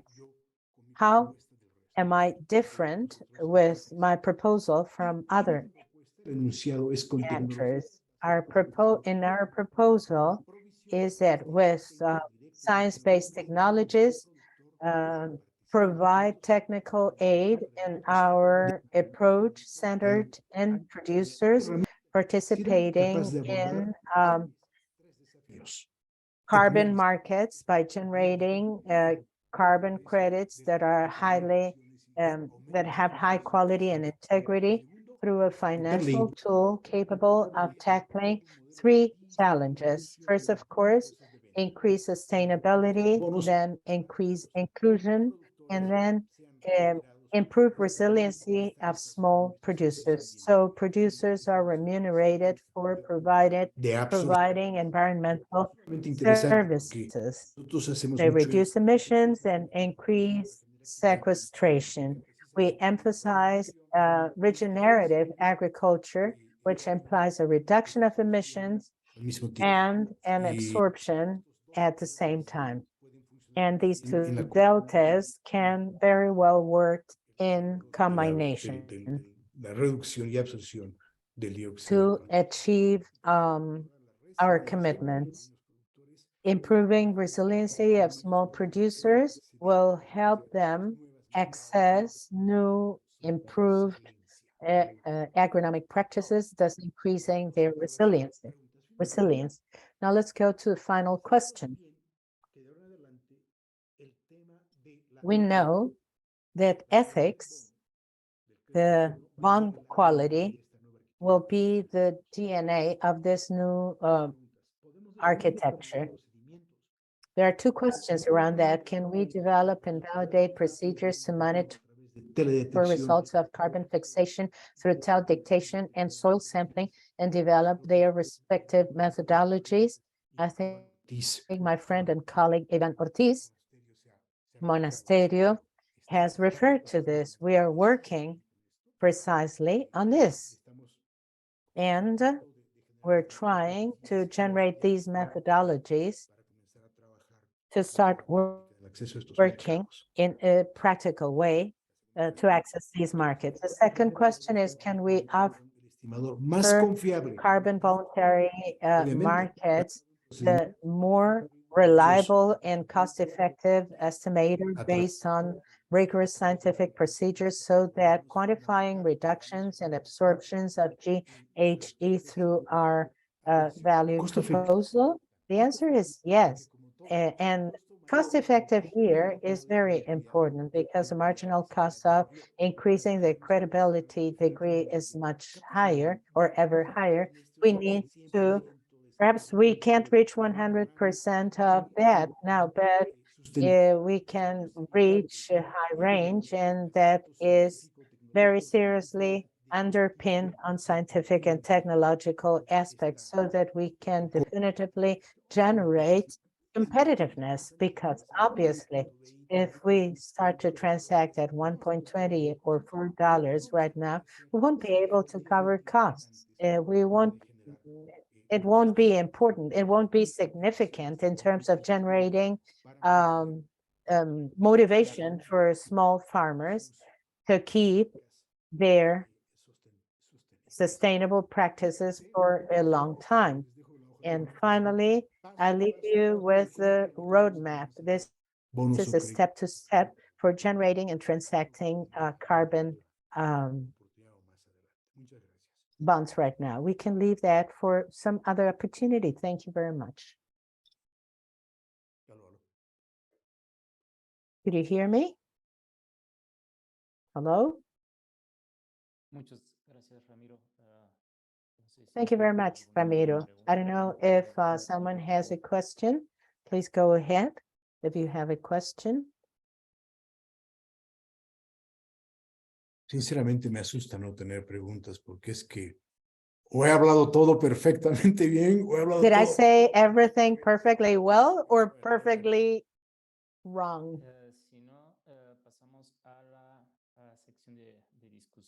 If not, we'll go to the debate section. I'm sure we'll have lots of questions there. So, David, you have the floor.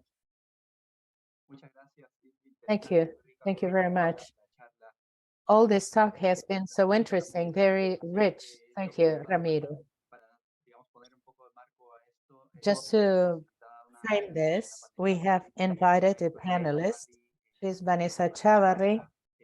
She leads the environment area in Estudio Cayeta Calvi Perez. She is a specialist in socio-environmental conflict management and environmental issues. Thank you very much for listening to us. We'd like to know what your opinion is and about our dream of reaching regulated and non-regulated bond markets for our country, and particularly for small producers. Vanessa, you're muted. We can't hear you. Excuse me. Well, thank you very much, David, and thank you very much to you all for this invitation. I feel privileged for being in this forum of experts. Ramiro, I think we have no questions because we are in shock with all the work to do. Well, I'm a lawyer. I'm specialized on the environment, and I can give you two perspectives, basically. First of all, the environmental perspective. In David's presentations initially, and also other presentations, we have seen environmental challenges we have to work out, particularly in Peru, where we have small producers related with potato production. Evidently,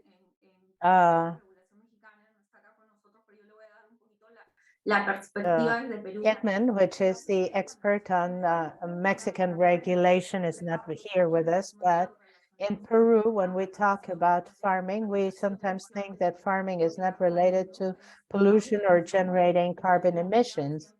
In my activity, I work with several farming companies who export products.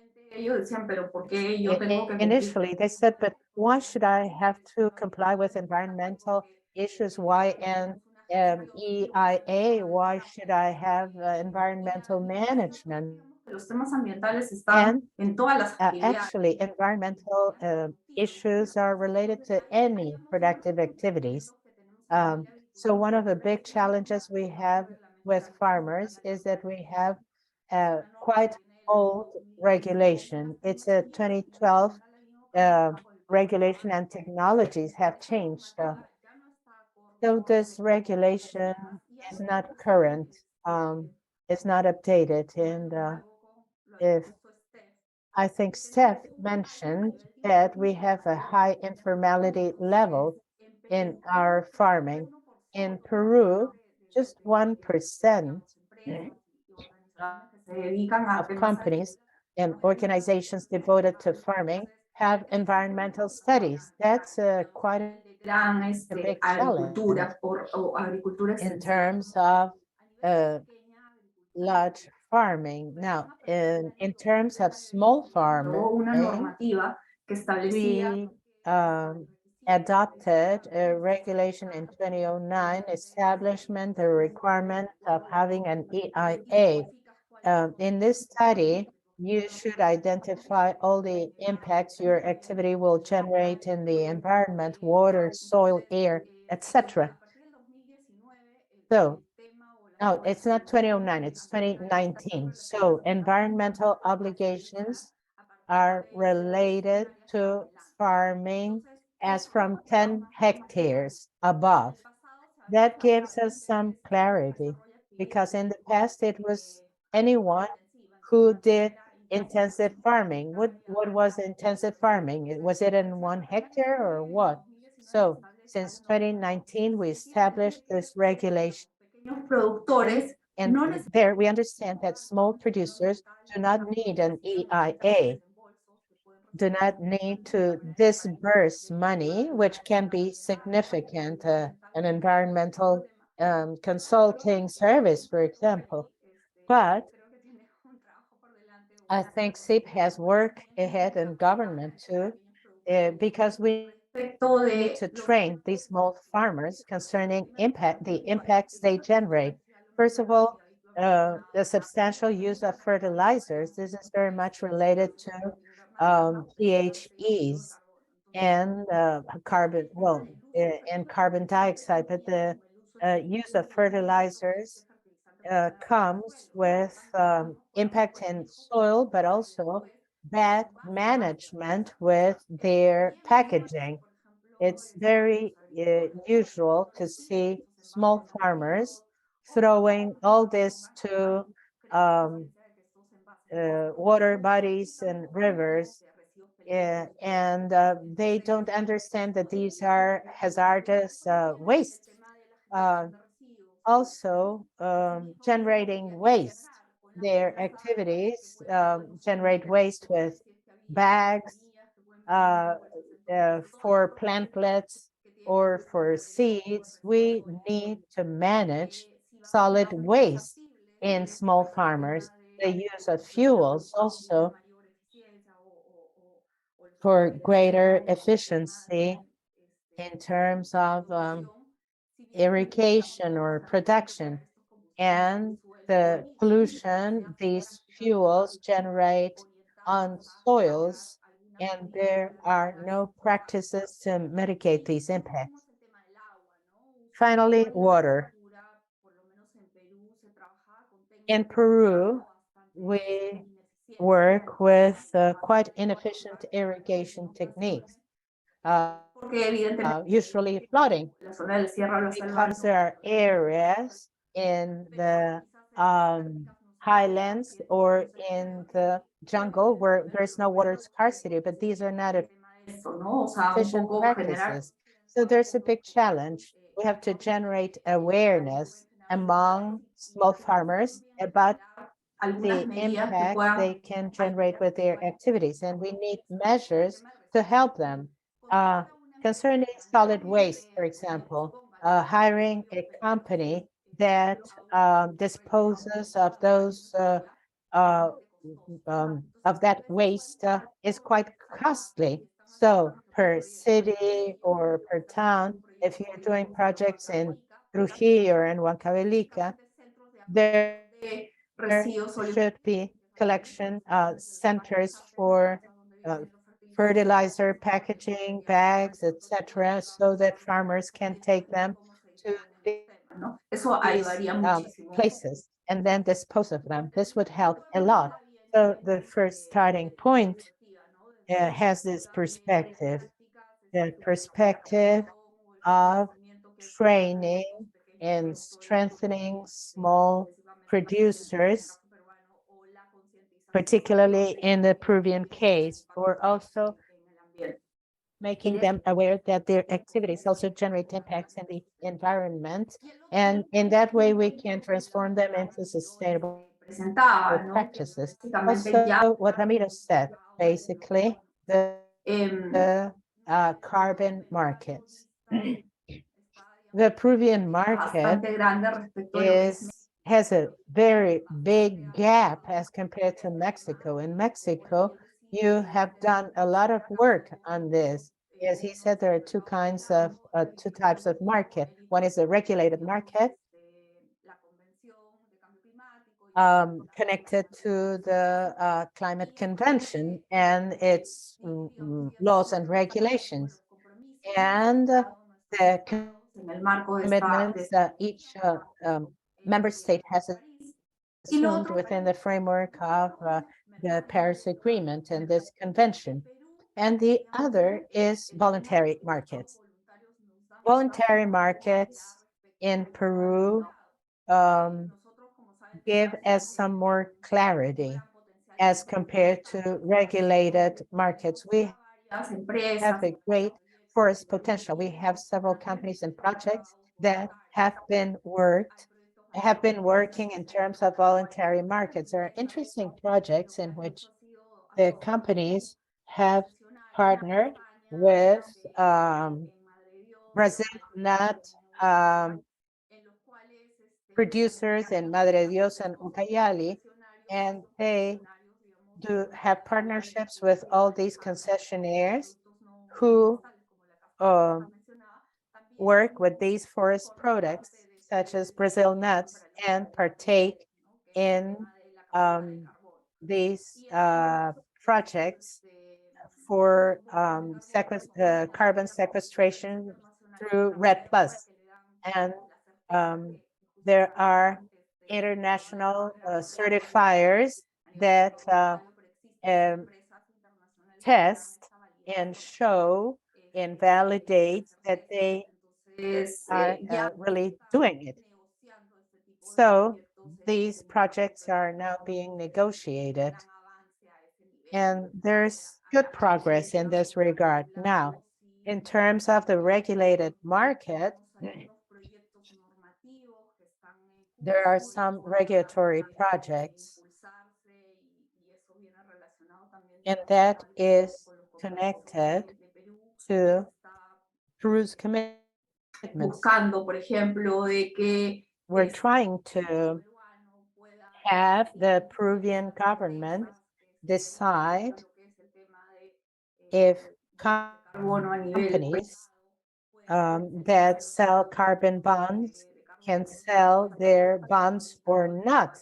There's even a debate about that right now. There isn't much clarity, truly.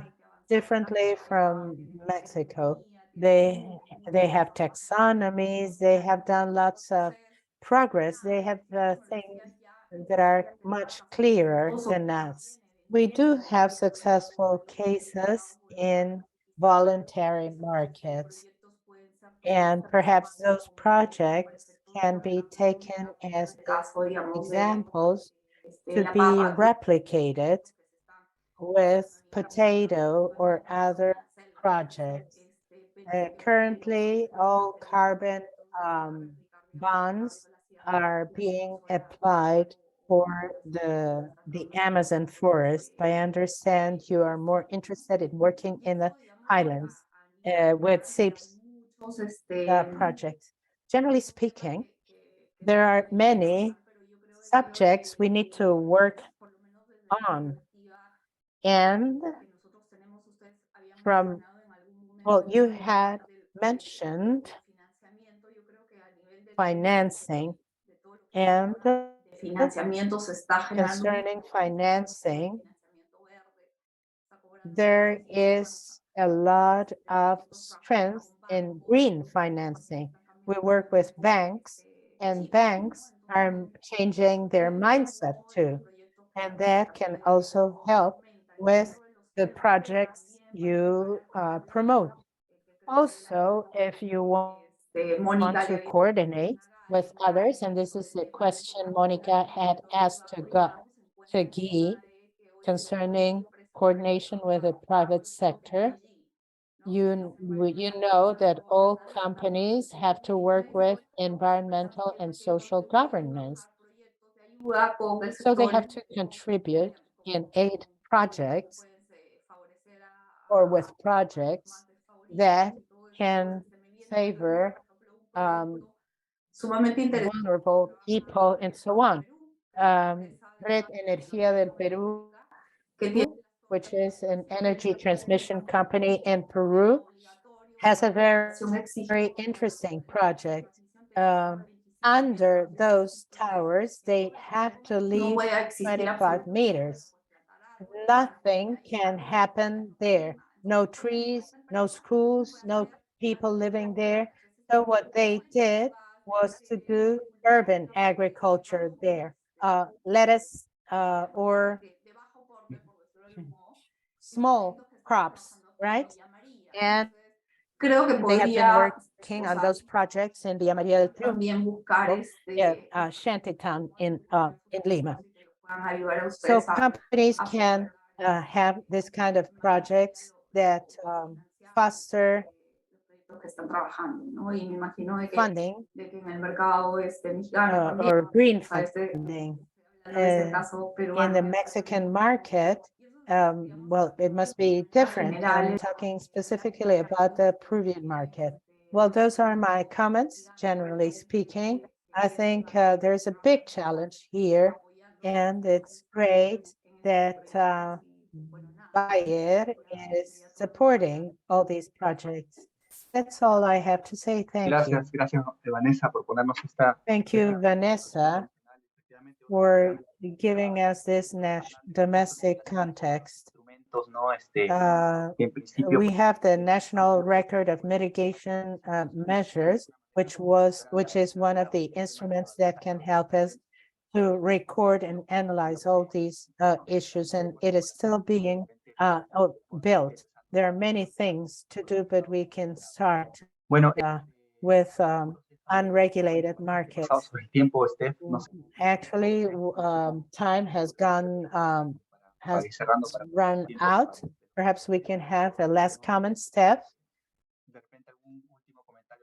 or perhaps a last comment and then close, because there has been debate at the end of each talk. I don't know if you would like to make any comments before Steph talks. Un espacio todavía para discusión si los colegas tienen tiempo, ¿no? Pero obviamente si no tienen tiempo.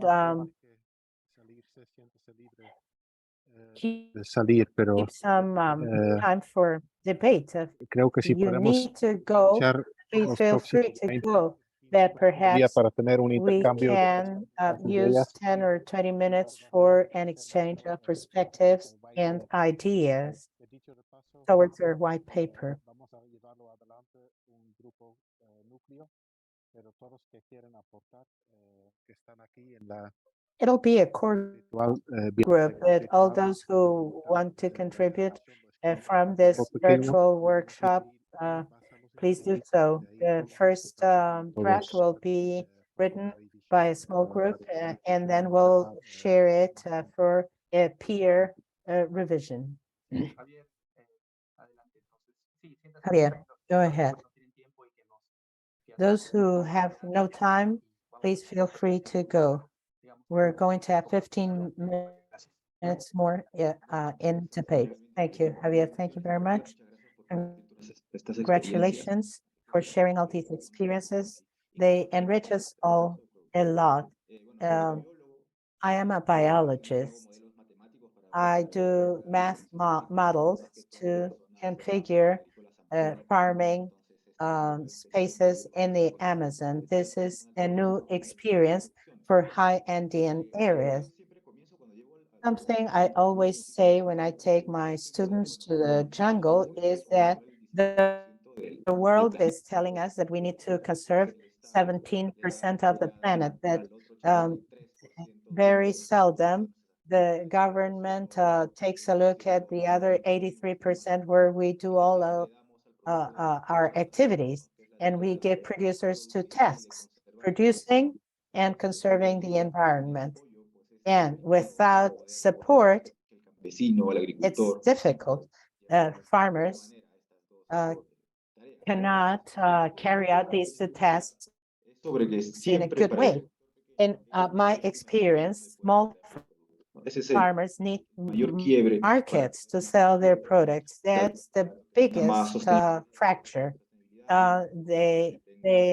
Perhaps they can have a more sustainable product, or they can develop more with that product, but they need a market. I used to work in a small valley in the jungle, and the biggest value added was that our banana will be produced close to the national park for 20 cents more, and it will compete with another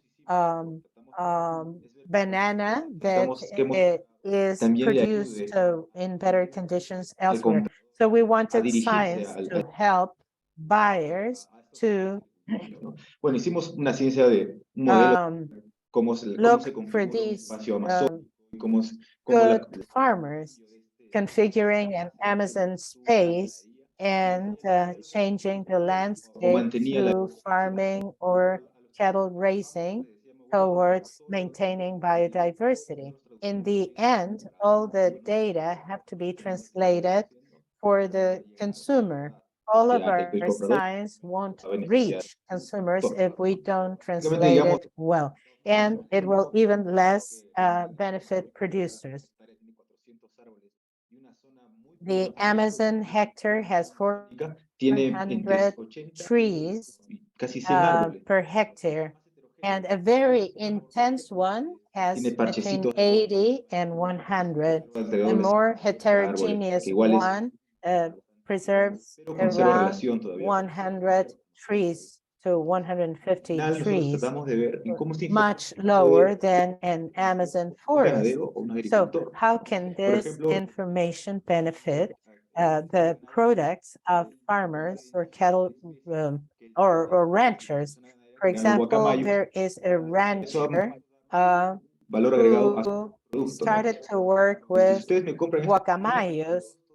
They said, if you buy this meat, I will help conserve 5 species of guacamayos, Arab birds. So they don't practice migratory agriculture any longer, because this leads to loss of biodiversity and high carbon emissions. So also nature tourism helps because he now conserves these Arab birds, and now he also has tourists, and then he has less motivations to do migratory agriculture because it's complicated to get markets for them. We have worked in a farming area, which is the entry point to the Manu National Park, one of the biggest biodiversity hotspots in the world.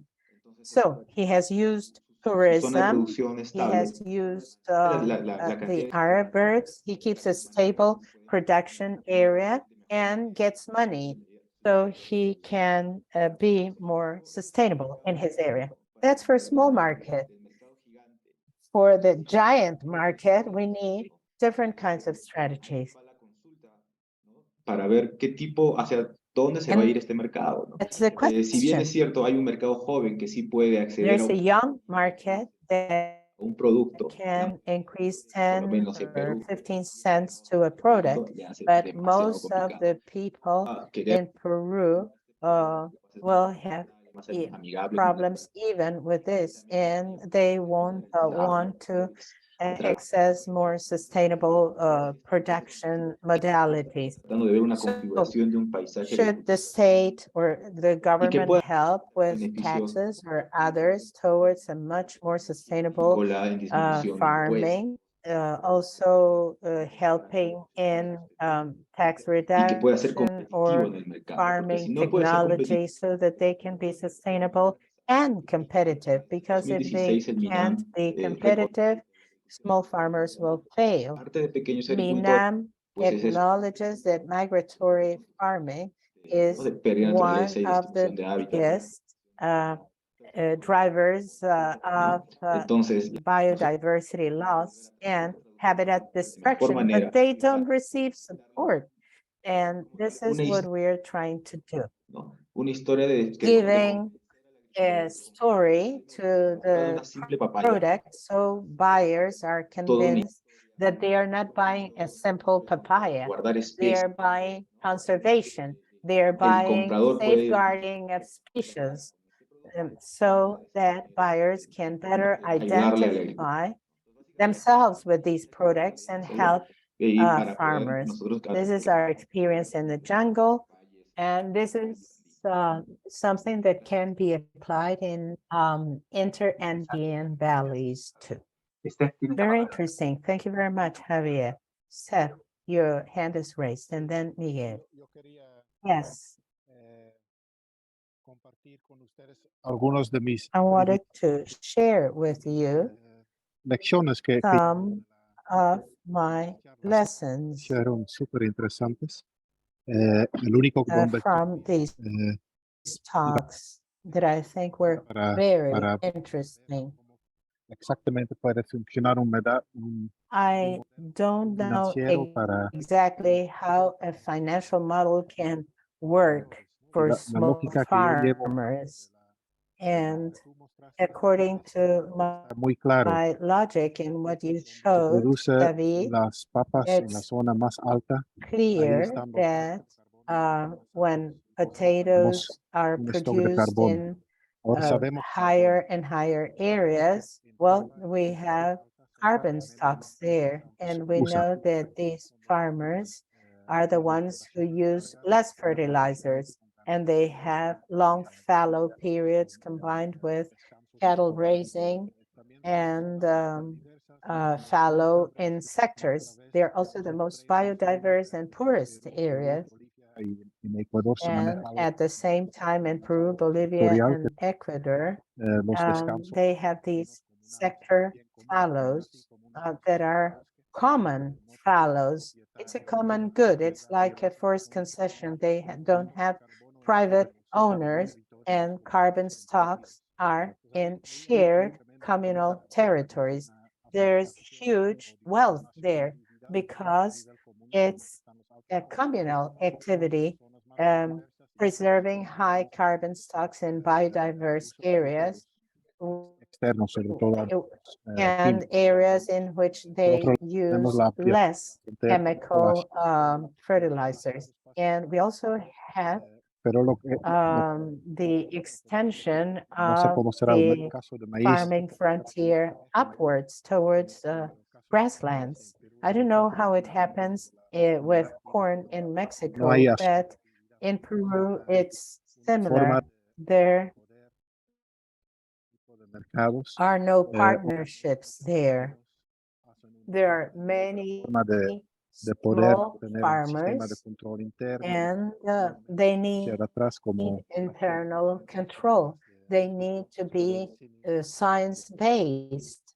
And our colleagues talked about this, but it is not what we have. Your connection is Se lost, encuentra ahora en la selva. Seth. He's in the jungle right now, and we lost him. Well, Vamos avanzando, entonces. let's go then to Miguel, and then we'll go back to Seth. Hola, ¿me escuchan bien, no? Hello, can you hear me? Yes. Gracias, David, por la invitación. Thank you, David, for your invitation. Creo que la conclusión general que está saliendo I es think the general conclusion here la chica que habló es que hay and camino, ¿no?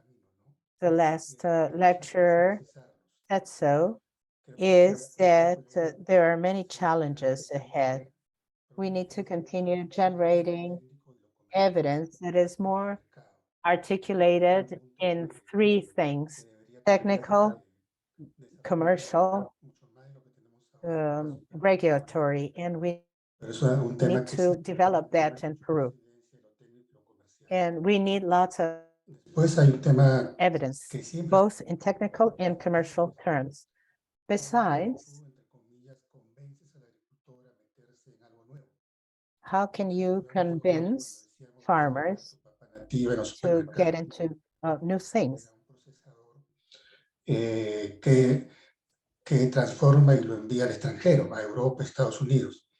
Entonces hay esos mecanismos de cómo, entre comillas, convencer al pequeño agricultor a que tenerlo bien claro, sobre todo un tema como este, que a veces a los científicos todavía nos cuesta entenderlo, imagínense a un productor. Entonces, It's ahí difficult for producers to understand. There's something a veces lo tomamos solamente como dato y pensamos que that la inercia lo we va a have to resolver. take in detail. Un tercero que veo es que la necesidad imperiosa y clara que exista modelo de negocio en esto. Well, Monica, de I'm que sea algo going. totalmente monetario, pero deberíamos tener un modelo de negocio desde el saque, desde que empezamos este tema, ¿no? Porque si no nos perdemos en las perspectivas y resulta más complicado después ver cómo llegamos al usuario o el poblador final, ¿no? El financiamiento va a seguir siendo un reto. Excelente la presentación de mercado de carbono y eso, pues la pregunta que surge ahí es cómo la parte microeconómica de esto, o sea, cómo el productor digamos, se articula esto y cómo logra ver, entre comillas, un beneficio concreto, ¿no? O si uno pone de ejemplo, en el caso de adoptar prácticas de manejo integral de plaga le significaba trabajar más, pero él tenía que demostrarle que le iban a pagar más por su producto de mayor calidad. Pero eso hay que convencerlo en la práctica, ¿no? Y lo último que yo creo que es el tema de las políticas, ¿no? La chica que habló último, interesante en el tema de las políticas, pero me llama la atención, por ejemplo, que comencemos a querer cobrar o tratar de hacer un estudio de impacto ambiental a agricultores arriba de 10 hectáreas. Arriba de 10 hectáreas puedo ser yo un productor del Valle del Mantaro, que produzco papa comercial y papa semilla, y si me ponen un requisito de estudio de impacto ambiental se me va a complicar el negocio, ¿no? Pero son temas que también influyen en todo esto, ¿no? Y una cosa puntual en el caso de papa, yo diría que hay que verlo de manera diferenciada en los segmentos. La papa en el Perú no solamente es una, sino que hay 3 segmentos bien marcados. Y volviendo al punto de los incentivos, cuando trabajamos el tema de papas nativas, el agricultor vio que en el mercado le iban a pagar un poco más del doble que por su papa blanca, y eso fue lo que lo convenció a meterse en este tema, porque el consumidor final siguió comprando papa nativa 4 soles cuando la blanca estaba a 1,20 sol. y es el que manda la señal de mercado y es el que debe dar el tema del modelo de negocio para todo esto, ¿no? Pero bueno, son comentarios ahí que son importantes mirarlos y yo creo que, como se dice, hay que empezar por algo. Y creo que es la oportunidad de comenzar a empezar y ahí creo que es un reto que hay que afrontar. Gracias, Miguel. Iván, por favor. Sí, gracias, David. Bueno, yo solo quisiera reforzar uno de los mensajes que quise dar y que me parece ser que Javier también dio, y es el concepto de suministro responsable. Creo que hay muchas tecnologías que ya conocemos, que sabemos que nos van a ayudar a reducir emisiones o captura de carbono, y muchas veces el problema es la transferencia de la tecnología, ¿no? Tener los recursos para llevarla a cabo. Y lo que hemos visto es que a través de este concepto de suministro responsable nos hemos podido hacer de recursos para poder hacer esta transferencia de tecnología. Entonces, no sé, yo vería que lo de bonos de carbono y suministro responsable, puede haber una conexión ahí interesante para para movernos más fácil en la dirección que queremos ir, que es la adopción de estas tecnologías que van a reducir emisiones. Y el otro mensaje que quería dar es la experiencia que tuvimos en el Valle de Yaqui haciendo la transferencia de estos sensores para un uso más eficiente del nitrógeno. Vimos que a pesar de que los agricultores tenían beneficios de $37 por hectárea, pues no querían por su cuenta adoptar la tecnología, ¿sí? El técnico tenía que ir con ellos para poder adoptarla. Y eso para mí es un indicador de que es necesario de alguna forma poder apoyarnos con políticas públicas. No sé si en los lugares donde existan subsidios a los agricultores se pudiera decir, condicionar los subsidios, ¿no?, a que adopten estas tecnologías que son más eficientes. Que le digan a los agricultores, ok, sí te voy a apoyar, pero a cambio tú tienes que adoptar alguna de estas tecnologías que son más favorables con el medio ambiente, ¿no? Ese sería mi comentario. Gracias, David. Muchas gracias, Iván. Samuel. Muchas gracias. Solo abonar a lo que vienen comentando sobre esta asociación que podemos establecer entre abastecimiento responsable y el mercado de carbono.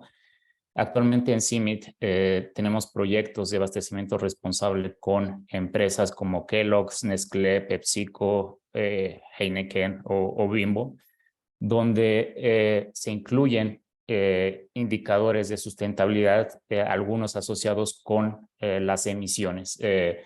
Pueden ser desde bastante simples como las emisiones por la quema de combustible, ¿sí?, como aquellos que tengan que ver con las emisiones por la reducción del uso de fertilizantes nitrogenados. Pero en el caso de México para maíz ya hay una vinculación entre el sector privado, ¿sí?, y el abastecimiento responsable, donde si nosotros incorporamos el componente, ¿sí?, de los créditos de carbono, los productores se verían beneficiados de dos formas. Una, porque la adopción de prácticas sostenibles tiene un impacto en la reducción de costos y esto es una mayor rentabilidad. Y por otra parte, serían receptores de pagos de estos créditos de carbono, ¿no? Entonces ya es un doble incentivo que de pronto nos podemos encontrar con ciertas complejidades como las que comentó el doctor Iván, de que aún con esto los productores pueden mostrar cierta resistencia, ¿no? Que no sé si mediante subsidios se pueda afrontar esto, sobre todo por lo que implica esto en la cuestión de los mercados, que hay cuestiones ahí que habría que tener cuidado, sobre todo en el Tratado de Libre Comercio de México-Estados Unidos. No sé hasta dónde se permitiría hacer esto, ¿no? Eso sería todo por mi parte. Gracias. Gracias, Samuel. Ya para ir cerrando, usted, el último comentario. Sí, tenemos muchos comentarios interesantes, ¿no? Yo creo que lo que Samuel mencionó de, obviamente, trabajar con el sector privado, PepsiCo, Bembos, las empresas grandes, es una ruta y ellos también tienen una política internacional y una justificación, ¿no? Interna, como que escuchamos de Mónica, tienen metas internas de reducir su huella de carbono. Eh, el, eh, el caso en el sector de papa con estas empresas es que generalmente trabajan con los grandes, no trabajan con la agricultura familiar pequeño. O sea, PepsiCo específicamente en Perú trabaja con apenas 100 agricultores, no representa a los 6.000 productores de papa de agricultura familiar. Entonces, y la mayor parte, el mayor volumen es para consumo interno, no para procesado, es para consumo en fresco. Y entiendo que en caso de Bimbo, también hemos tenido interacciones sobre el caso de papa de Bimbo en México. Es igual, son relativamente pocos agricultores en una escala muy grande. Claro, es una ruta, pero la otra ruta, digamos, si comparamos con café o cacao, donde se está internalizando, en caso de productores de café o cacao, casi todos son pequeños productores de entre 5 10 hectáreas. Entonces ahí la asociatividad es un tema clave. Yo sigo rompiéndome un poco la cabeza sobre si agricultores no son parte de una cadena de procesamiento, si agricultores producen para consumo del consumidor común, pero sin embargo cambian sus prácticas o están encima o manejando stocks de carbono de una forma eficiente. También habrá posibilidad de manejar, de crear mercados para este tipo de agricultor o es un sueño. Gracias, Ramiro, por favor, adelante. Sí, muchísimas gracias. Es excelente la pregunta de Steffi y de Miguel en lo que significa el modelo de negocio. Esencialmente, los generadores de estos bonos no necesariamente tienen que estar conectados a cadenas de valor comercialmente viables. ¿Qué significa esto? Que pueden perfectamente generar estos bonos pequeños productores de áreas andinas que conozco muy bien. Yo soy boliviano, entonces conozco muy bien, es muy parecido el sistema en Perú, Ecuador y Bolivia. Lo importante acá es la calidad de lo que se está haciendo y el impacto.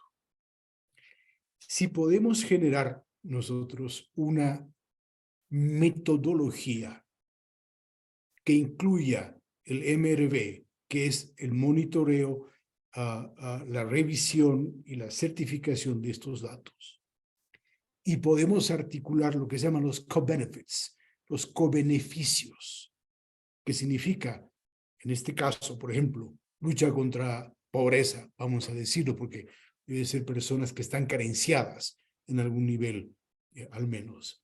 Si vemos que esto tiene un impacto importante a nivel de lo que significa el manejo de aguas, de recursos hídricos, que ahora es otro problema enorme.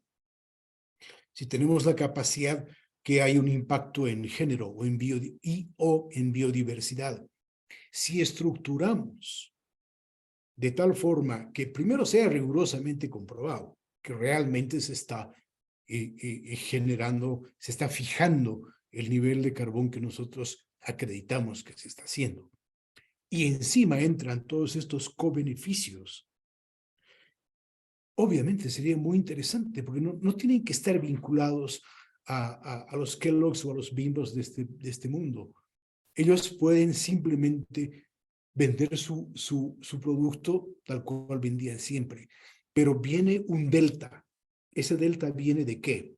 De bajar sus emisiones, digamos que están adoptando agricultura ecológica o regenerativa. Eso significa menos emisiones de dióxido de carbono. y si al mismo tiempo hay eficiencia en lo que significa la captura de dióxido de carbono. Hay dos deltas acá. Uno que estamos emitiendo menos y otro que estamos absorbiendo más. ¿Sí? Y ese es el alma de este producto, si se quiere, que es el dióxido de carbono capturado, dióxido de carbono de alturas. Entonces, el productor puede vender tranquilamente a quien siempre ha vendido. Lo que sí es que tiene que adoptar estas nuevas tecnologías y sobre todo nosotros tenemos que generar las metodologías que se refería precisamente Iván. ¿Cómo vamos a acreditar que realmente ha habido esta disminución de emisiones y este incremento de fijaciones? Es a través de una metodología. Esa metodología puede ser a través del soil sampling, del muestreo de suelos, que detecte un incremento en el carbón del suelo. Y al mismo tiempo podemos verlo a través de esas absorciones, a través de teledetección que estamos haciendo acá. Iván puede entrar en mucho detalle sobre ese tema, cómo se teledetecta que las absorciones de carbono han subido, qué metodologías muy rigurosas tienen que ser. Y ahí me acuerdo mucho lo que decía precisamente la doctora Vanessa Chavarri en términos de los VIRA. VIRA es una institución que hace las acreditaciones, que te revisa precisamente tus metodologías.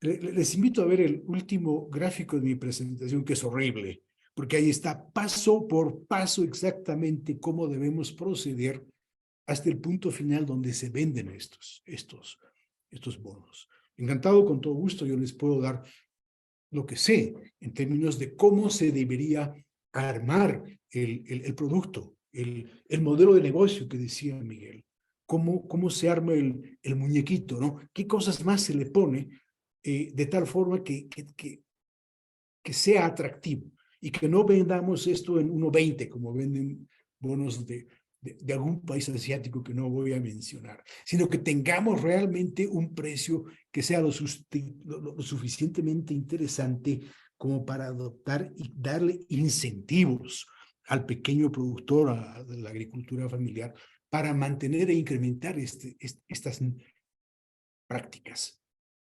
¿Sí? Entonces, ese es al final del día, cómo se puede responder. Obviamente, lo mejor es agarrar y tener 100,000 productores y todo el tema. Nosotros tenemos un proyecto en la India, que es de unas 2.500 hasta 3.000 hectáreas, muy pequeño. Para la India es muy, bueno, todo es muy pequeño siempre en la India. Pero lo que estamos haciendo definitivamente es reducción y fijación a través de trigo y arroz. Y este es un tema que lo estamos implementando precisamente con metodologías ya aprobadas y ya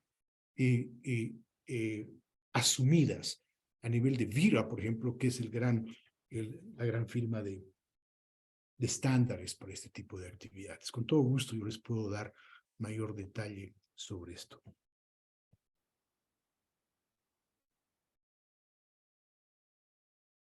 Muchas gracias, Ramiro. Samuel, un comentario. Sí, muy breve. Únicamente que estos proyectos de los que comenté vinculan a pequeños productores con estas empresas, ¿no? Entonces, digamos que estos proyectos han sido como el medio en el que hemos podido organizar, ¿no? O juntar a estos pequeños productores para que surtan una demanda de un volumen alto, ¿no? de estas grandes empresas.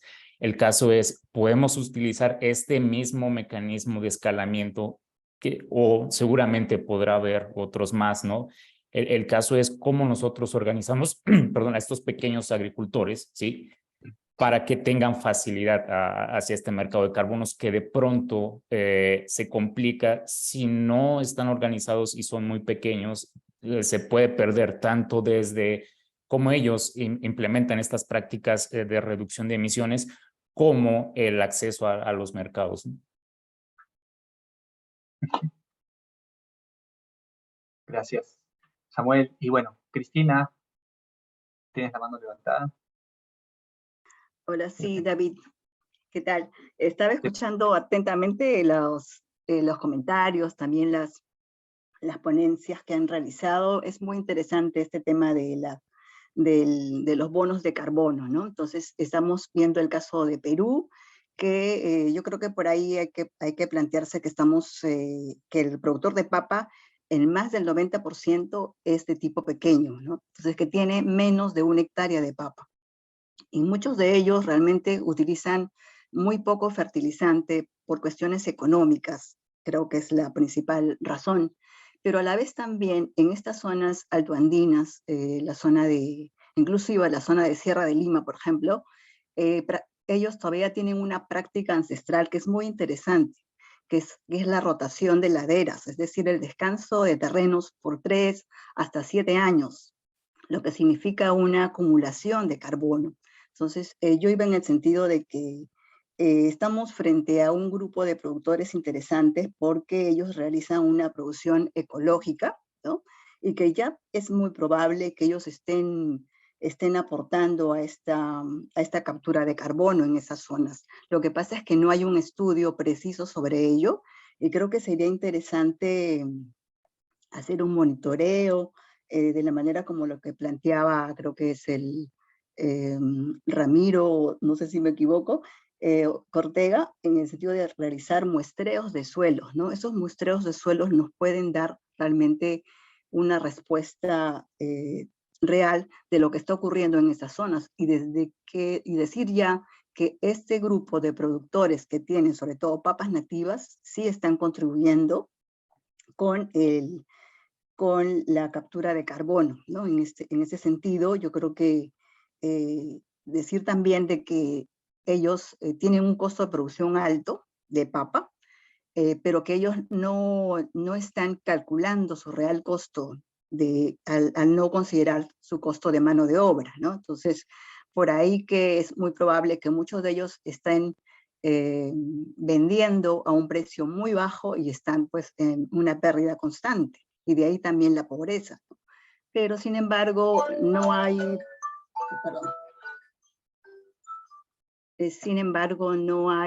esa retribución a este grupo de productores, ¿no? En la experiencia que yo he tenido, por ejemplo, y alguna vez hice una medición de rendimiento de papas, hace ya muchos años, hace como 20 años atrás, yo he encontrado en estas zonas como una producción de 30 a 40 toneladas de papa, en pequeños productores que solamente hacían esta práctica de rotación de cultivos y aplicaban guano que ellos tienen de sus propios animales.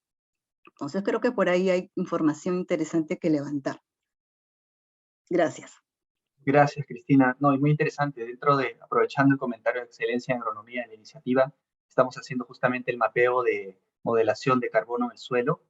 Vamos a analizar por remote sensing las diferentes rotaciones que han venido teniendo, digamos, en la zona de estudios en la Libertad, y vamos a trabajar con el mapeo de carbono para justamente facilitar esa información y crear evidencia, ¿no? Que es algo que ha salido aquí como un punto importante, ¿no? Crear evidencia para poder, digamos, medir esa, digamos, reducción de emisiones e incremento en la asimilación, ¿no?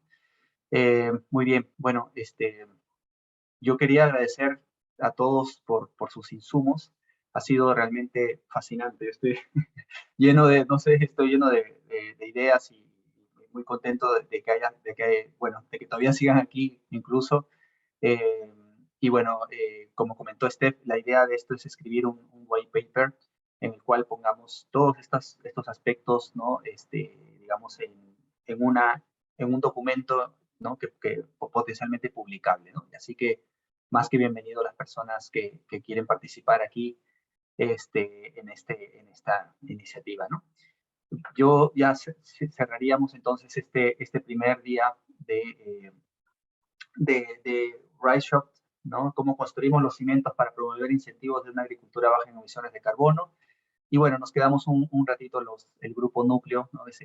Nos quedamos Steph, Samuel, Miguel, Javier Farfán, y agradecerles a todos por su presencia, y bueno, hasta si nos pueden acompañar para el 29 sería genial.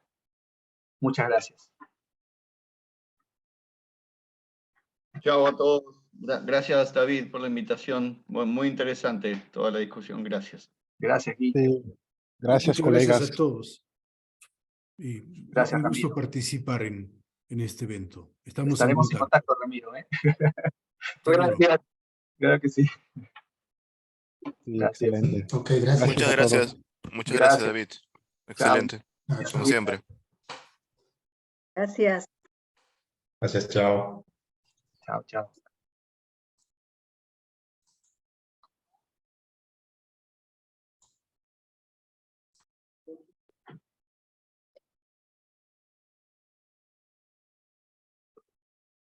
Ok.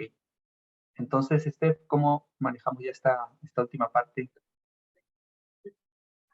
Sí, yo creo que nos queda ya corto el tiempo. Tampoco Sí. no es, tampoco este taller no era diseñado ahora en este momento para escribir, ¿no? Pero Sí, tal vez lo importante es que como grupo núcleo, que de los 3 centros, y más el grupo de Bayer, porque Bayer también quiere participar en el paper y yo lo veo muy prometedor, que yo veo como casi como una tarjeta de entrada para un proyecto siguiente, tal vez más grande, ¿no? Con el financiamiento de Bayer.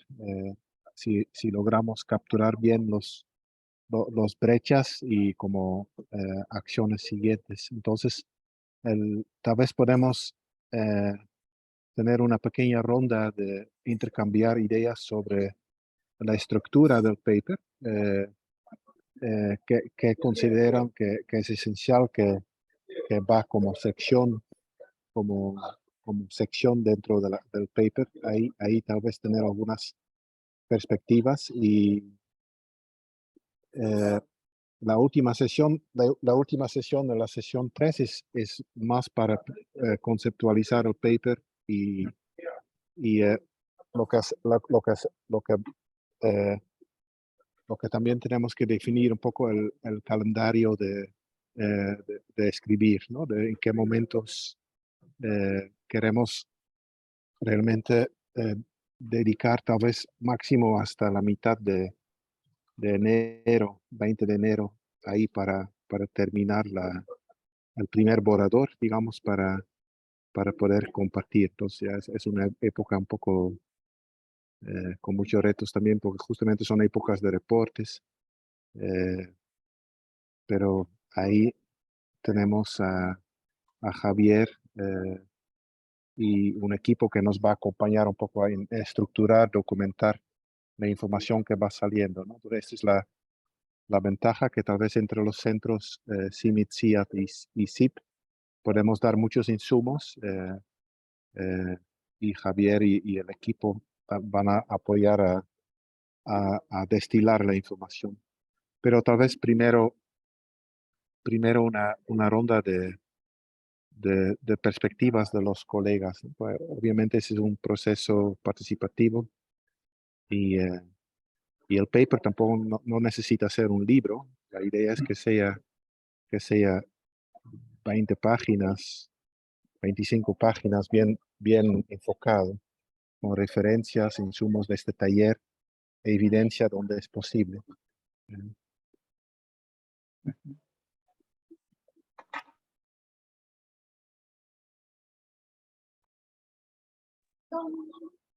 sí. Bueno, sí, recopilando comentarios, podría empezar yo en todo caso.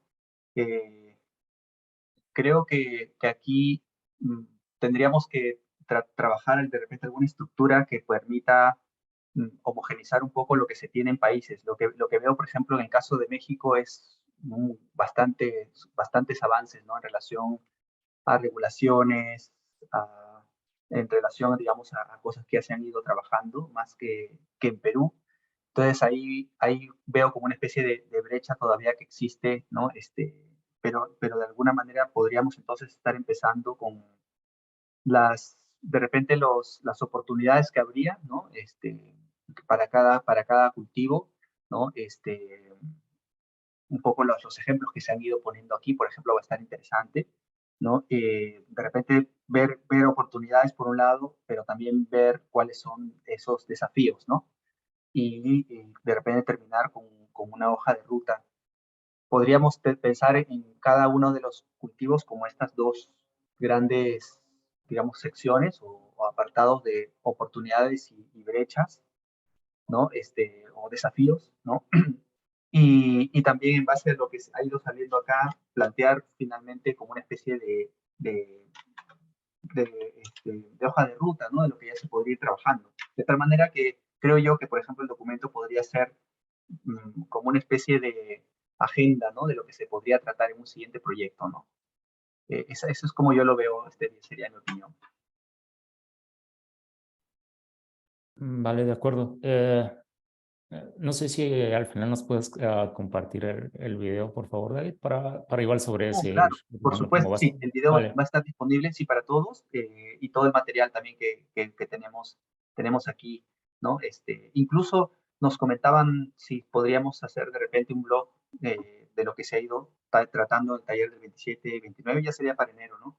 Entonces ya voy a contactar con los de comunicaciones para que también se difunda esto, ¿no? Porque la verdad que Samuel, excelente. Vamos, tener a Ramiro acá ha sido impresionante, ¿no? Iván también. Estamos muy contentos con los insumos que hemos podido escuchar. Yo la verdad, estoy fascinado de lo de hoy día, ¿no? Pero sí, claro, te lo comparto, Samuel. Claro que sí. Vale, gracias. Y sí, tal vez podemos ir bosquejando la estructura de lo que sería este documento, porque al final tenemos tres situaciones diferentes, ¿no? Y puntos de coincidencia también. Como yo lo veo, estos cimientos, por una parte, es la implementación de prácticas que tienen que ver con la reducción o captura de carbono, ¿sí? Y por otra, cómo está el mercado, ¿sí? Hasta qué punto se ha desarrollado, tanto de oferta, demanda, legislación, para poder recibir, ¿no? Digamos, estos bonos que se estarían generando desde la agricultura, ¿sí? Entonces, yo lo veo como estos dos grandes cimientos o secciones sobre las que podríamos ir construyendo cada una de los centros de investigación, abonando tal vez la parte de la vinculación con las empresas o el gobierno. Yo creo que ahorita no nos alcanza el tiempo como para decir mucho, pero sí, de aquí en las siguientes sesiones, de todos modos, yo creo que podemos ir dándole forma a lo que sería este documento, como dije, con un bosquejo, ¿no? Tal vez de la estructura, y que al final lleguemos con algo para la última sesión, que me parece que es el 30, si no me equivoco, ¿cierto? Para únicamente tal vez no llegar a esta sesión a construir algo, sino ya con algo con lo que podamos partir, ¿no? Excelente. Perfecto. No sé si de repente, Javier, ahí con el equipo podríamos ir construyendo un documento vivo, ¿no? A partir del cual ya se pueda ir formulando alguna estructura como para llegar al 30, de repente ya como dice Samuel, con algo un poquito más, ¿no? Con un draft, ¿no? Y ir viendo ya cómo nos podemos... Claro, como para ir agregando las cosas. Sí, justo como decía Samuel, es muy interesante, y como tú decías también, David, poner las diferencias de cada país, ¿no? Al momento de leer algo así, nos puede dar una perspectiva bien grande de lo que es, por lo menos, Latinoamérica, andina, de ver cómo se está variando las prácticas agrícolas, captura de carbono, cómo está el mercado, el aspecto social, y hacer los diferentes bloques según la información que vamos dando. Ahora nos han bombardeado de gran información de captura de carbono, que en Perú es, como ustedes saben, bien bajito, no se tiene mucho todavía. O, por ejemplo, esto del mercado, que capaz se va a hablar más adelante, de cómo se comporta el mercado en cada país de consumo, ya sea de grandes empresas o por parte del mercado de los pequeños productores, ¿no? Para ver básicamente cómo cada mercado se está desarrollando y cuáles son los beneficios de estos, o, a ver, las desventajas de cada mercado, para poder ir compartiendo. Y justo esto es lo que decía al inicio, ¿no? Tener una perspectiva bien grande de lo que es Latinoamérica en su tipo de producción, ¿no? Y de acuerdo a eso, ir aumentando y llegar al final del día 30, ¿no? A poder tener una estructura. Pero eso básicamente sería mi posición, ¿no? Ver este degradé de información que se tiene desde lugares muy avanzados como México, Colombia, en muchas cosas de producción de café, hasta países que digamos como Perú, que todavía es deficiente en algunas cosas, o en áreas, la verdad, o también algunos beneficios que Perú ha podido capturar, digamos, en otros mercados, ¿no? O en otras experiencias, mejor dicho, ¿no? Entonces, para poder dar ese aspecto amplio, ¿no? Esa es mi idea también para ver la estructura. No sé, Miguel, ¿estás por aquí?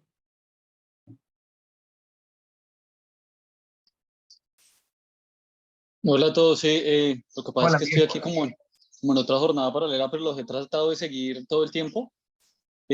No, de nuestra parte, bueno, primero pues estamos confirmados al menos para el tema de cacao para la próxima semana, para el 29. Yo voy a hacer una presentación de cacao más o menos sobre las métricas, muy similar a lo que tú hiciste al inicio, David, y sobre el potencial que hay para reducción de emisiones en cacao. Y la idea es que Augusto Castro y Carlos Borda, que trabajan más en el tema de mercados de carbono, hagan una presentación también breve. Creo que tenemos los 30 minutos, ¿verdad? Lo que te iba a preguntar es si ustedes ya tienen confirmada a Daisy, porque Daisy está en la agenda. Yo tengo una reunión ahora ya con la tarde, pero la podría poner al tanto y comentarle más o menos la misma línea para que ella prepare su presentación, ¿les parece? ¿Ella ya está Sí, confirmada? sí, yo conversamos con Daisy únicamente perfecto. que ella pidió que su sección sea antes, porque ella creo que puede participar la primera parte de la reunión, pero no la última parte. Entonces probablemente vamos a invertir Sin problema. las dos secciones de cacao sería al final y microfinanzas que va a tratar Daisy con la parte ganadera, nosotros vamos a dar como más es la parte pastoril, digamos, de camélidos. Súper. Lo vamos a poner al inicio. Y cacao sería después. Sí. Perfecto, no hay problema. Yo actualizo entonces a Augusto. Y respecto a la estructura también de acuerdo, o sea, yo me imagino que sobre lo que tenemos que de charlar la próxima semana en la siguiente sesión, vamos a tener ya como el bosquejo final de cómo quería la estructura, entonces, nada, ahí vamos atentos. Muy bien, Steph. Entonces, Aquí ya traté ya de algunas cosas que mencionaron, de ponerlo como secciones posibles en el chat. Tal vez yo lo estoy copiando, Javier, si tú también lo copias. Este puede ya ser parte de la estructura, creo. Seguramente faltan algunas cosas que podemos ir afinando, ¿no? Un poco sobre qué tenemos ahora. Tenemos entonces el estado de la legislación, la sección sobre brechas y desafíos, sobre el contexto de la agricultura y ganadería familiar en la región, una sección sobre buenas prácticas y una sección sobre financiamiento y bonos y una sección sobre prioridades hacia el 2030, que tal vez 2030 el Sustainable Development Goals de todas maneras sigue siendo la meta para todos. Bueno, no falta mucho, pero podríamos, el roadmap podría ser hacia el 2030, ¿no? Y este es lo que tenemos por el momento para la estructura, digamos. excelente. Sí, Sí. ya está aquí en el chat. Sí. Muy bien. Bueno, pues entonces yo creo que ya con esto, Steph, ya nos podemos cerrar así, ¿no? Nos despedimos, ¿no? Y gracias, colegas. Yo creo que una vez más quiero decir que me parece que es algo chiquito, pero muy tangible para hacer juntos entre los tres centros en América Latina. Entonces yo creo que si logramos este white paper con Bayer, lo veo como algo positivo, como una tarjeta de venta para una inversión cada vez mayor de parte de Bayer, ¿no? Y creo que así lo podemos posicionar un poco con la empresa también, que esta iniciativa ahora fue como un pequeño piloto, pero que ahora puede ser una inversión un poco mayor en base al white paper. Esperamos que este sea exitoso. Sí. Gracias a todos. Sí. Gracias entonces. Cuídense Gracias a mucho. todos. Muchas gracias. Hasta la siguiente. Gracias. Nos vemos. Gracias. Chao, chao. Hasta luego. Gracias.